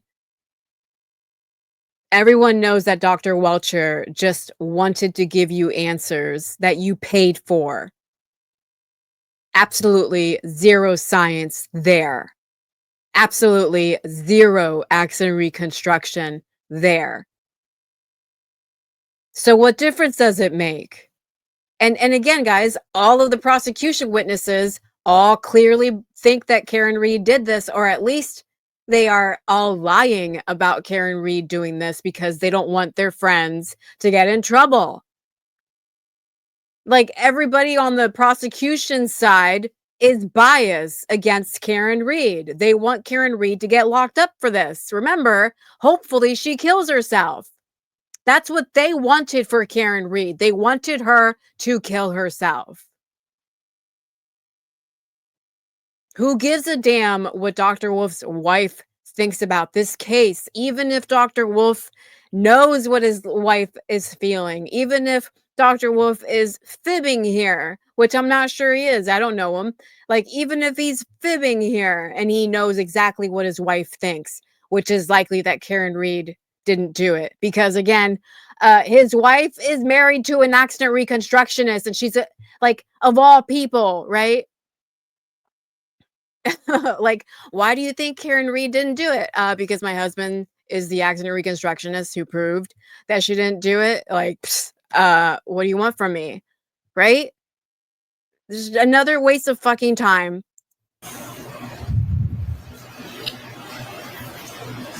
You look at that document, have you seen that before? No, I have not. Never seen that. No. Take it back.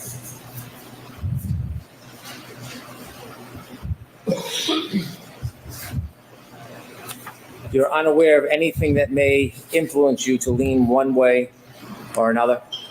Correct.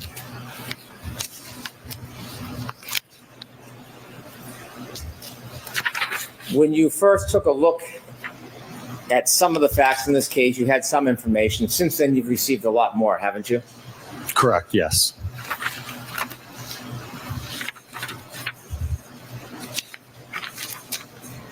Part of your testimony today to this jury was to provide opinions that you do not think that the holes in Mr. O'Keefe's clothes are consistent with some type of collision. Is that fair to say? Yes. In coming to that opinion, you relied on some of your testing that we saw in those videos, didn't you? Yes. And that testing involves a hybrid 3-arm, doesn't it? Correct, yes. A hybrid 3-arm is an arm from a crash dummy. Yes. That's not the technical name, but that's what it's often referred to. Yes. And you and Dr. Renshaw have been working together on this case, haven't you? Yes. You've discussed ideas and shared thoughts. Yes. In fact, you've worked so intimately together, you know some of the things he's going to testify if he comes to testify, you've said many times today, right? Yes. And so some of the data that you've shared and some of the opinions overlap with each other, wouldn't you say? Certainly, he's going to rely on a lot of that test data, yes. When you were forming your opinion about holes in clothes and potential abrasions to somebody's skin, all of those tests, all of those that you did were using a crash test dummy arm, weren't they? Yes. In your report, you cite, or Dr. Renshaw cites, 3 different sources regarding testing clothing and skin, correct? I'm not sure. Well, haven't you read his report?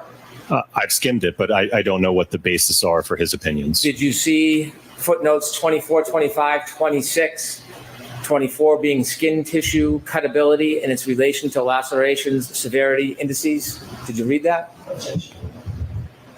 Let's see if there's a foundation. No, I didn't read that reference. Did you read 25, the book that is cited, Forensic Pathology, 2nd edition? I'm going to have you come to sidebar.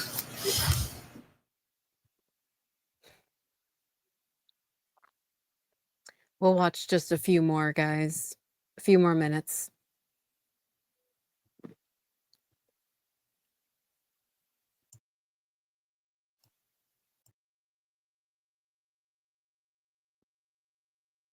Let me again ask you about this book that is cited in Dr. Rentschler's report. By the way, have you read Dr. Rentschler's report? As I mentioned, I skimmed through it. So in all of your preparation with Dr. Rentschler, you merely skimmed through his report? You didn't take time to read and study it? Well, none of my opinions are based on work that he did. He's undertaking a completely separate aspect in the analysis. But that's not the question. The question I asked you was, did you, in working closely with him, take the time to study his report? As I mentioned, I skimmed it. I didn't read through, as you mentioned, all the references or what he cited. I didn't do that. Did you read his report? I did read the report, yes, but I didn't in depth go through each reference and look at what he was citing. So you read his report? Yes. And when you read his report, did you see there were footnotes for a number of different propositions that he made? I know that there were footnotes in the report, yes. Well, on the issue of whether or not crash test dummies should be used during experiments as a basis for an opinion of whether abrasions can happen through cloth or an arm, wouldn't that particularly interest you since you were going to come here and testify about it multiple times in front of this jury? I'm not sure I understand your question. You knew you were going to come in here and suggest to the jury that you thought that these tests were inconsistent with causing any type of holes in clothing similar to Mr. O'Keefe's or abrasions on his arm. You knew that was going to be part of your opinion today, yes? Yes, and yes. as part of forming a valid opinion that people can rely upon, wouldn't you want to do as much study as possible on the background for that opinion before you give it to a jury? I suppose, yes. Well, you suppose. Don't you think if you come in here as an expert, the jury... It's a non-argument. First of all, guys, Hank Brennan is relying on Dr. Rentschler's report, and he's giving Dr. Wolf shit for not having an in-depth understanding of Dr. Rentschler's report. Like, they're doing two entirely different segments of the testing here. Again, Dr. Rentschler is the biomechanical engineer, and Dr. Wolf is the engineer, the accident reconstructionist. He's about the mechanical aspect, right? Like, we all heard how informed he is about the components of that taillight. That's what he does. So for Hank Brennan to give Dr. Wolf shit for not like knowing Dr. Rentschler's report like the back of his hand is a non-argument. What does it fucking matter? And again, guys, what has Dr. Wolf's testimony mainly consisted of? The engineering, right? The reconstruction, the mechanical aspects, you know, not the human aspects. Not that, again, that's Dr. Rentschler's job. Non-argument, total waste of time. Like, why doesn't Hank Brennan ask Dr. Rentschler these questions? Jury is relying on your background and education. Yes. And they're relying on the fact that you're representing something definitively or with an opinion to a reasonable degree of certainty. You understand that, right? Yes. And don't you think when you do that, that it's important that you have proper study and foundation before you just come into court and give an opinion? Well, I will note that the ATD crash dummy is a generally accepted test device to use for not only assessing occupant forces in motor vehicle crashes, but also to assess impact forces. So that the use of that device is certainly generally accepted. When you get uncomfortable with my question, Judge, you generally tend to answer a different question. Sustain, Mr. Brennan, next question. Strike that, Jules. Let me ask you again. Don't you think, as an expert, it's important when you come?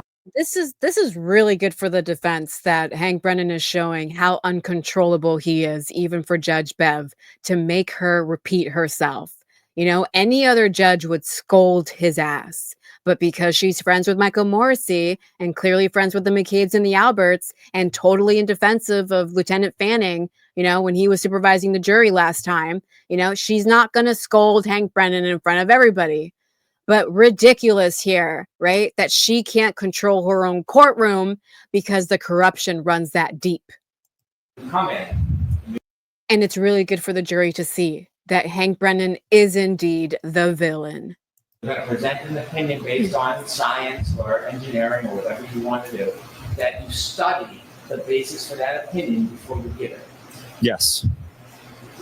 When you saw in Dr. Rensel's report references to this very issue about what should be used when you're doing demonstration or study of what can cause tears to clothing, weren't you interested in the basis for those opinions?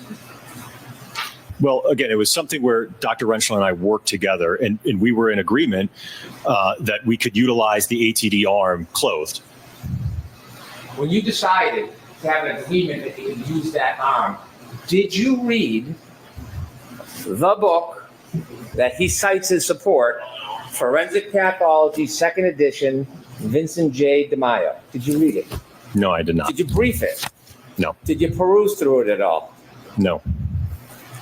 When you decided to come to this agreement that's going to have a foundation for your opinions, did you look at footnote 26, understanding the acute skin injury mechanism caused by player surface contact during soccer, a survey and systematic review? Did you review that? No, sir. Have you seen any articles that support the proposition that a hybrid 3 arm of a crash test dummy is appropriate to use when you're trying to provide a foundation for an opinion about whether or not tears can happen to clothing or abrasions to skin? Do you have any support for that in your report? Well, again, Dr. Rentschler is going to be addressing the...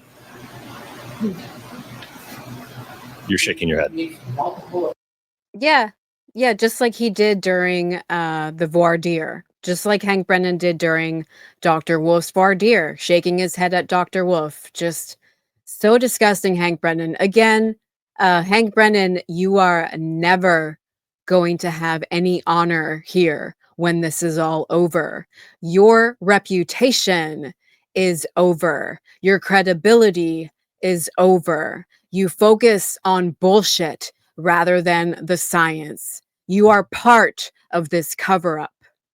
So I'm going to let him answer the question first, Mr. Chairman. So as I mentioned, Dr. Rentschler is assessing the injuries to the arm. Okay. He indicated to me that we could utilize the hybrid arm to assess the injuries to the arm. So you have no independent experience or research or knowledge. Not Dr. Rentschler, you don't have any. It's not a question. It's not a question for Dr. Wolf. And Hank Brennan's just going to keep doing this bullshit, guys. It's not a question for Dr. Wolf. Hank Brennan's delusional. He's deranged. I can't tolerate anymore. So thank you for watching, guys. I will leave the link to this video in the description below. It's from CBS Boston. I find their audio to be superior to other channels. It just sucks that sometimes when you're following the case on CBS Boston, they cut out parts, they cut out segments of the actual trial, or they cut out segments of the courtroom when the jury's not in the room and the prosecution's talking to the defense team. Like, they cut those parts out because they've got so many ads. It's annoying, but they've got great audio. So I guess you win some, you lose some. Anyway, thank you guys for watching.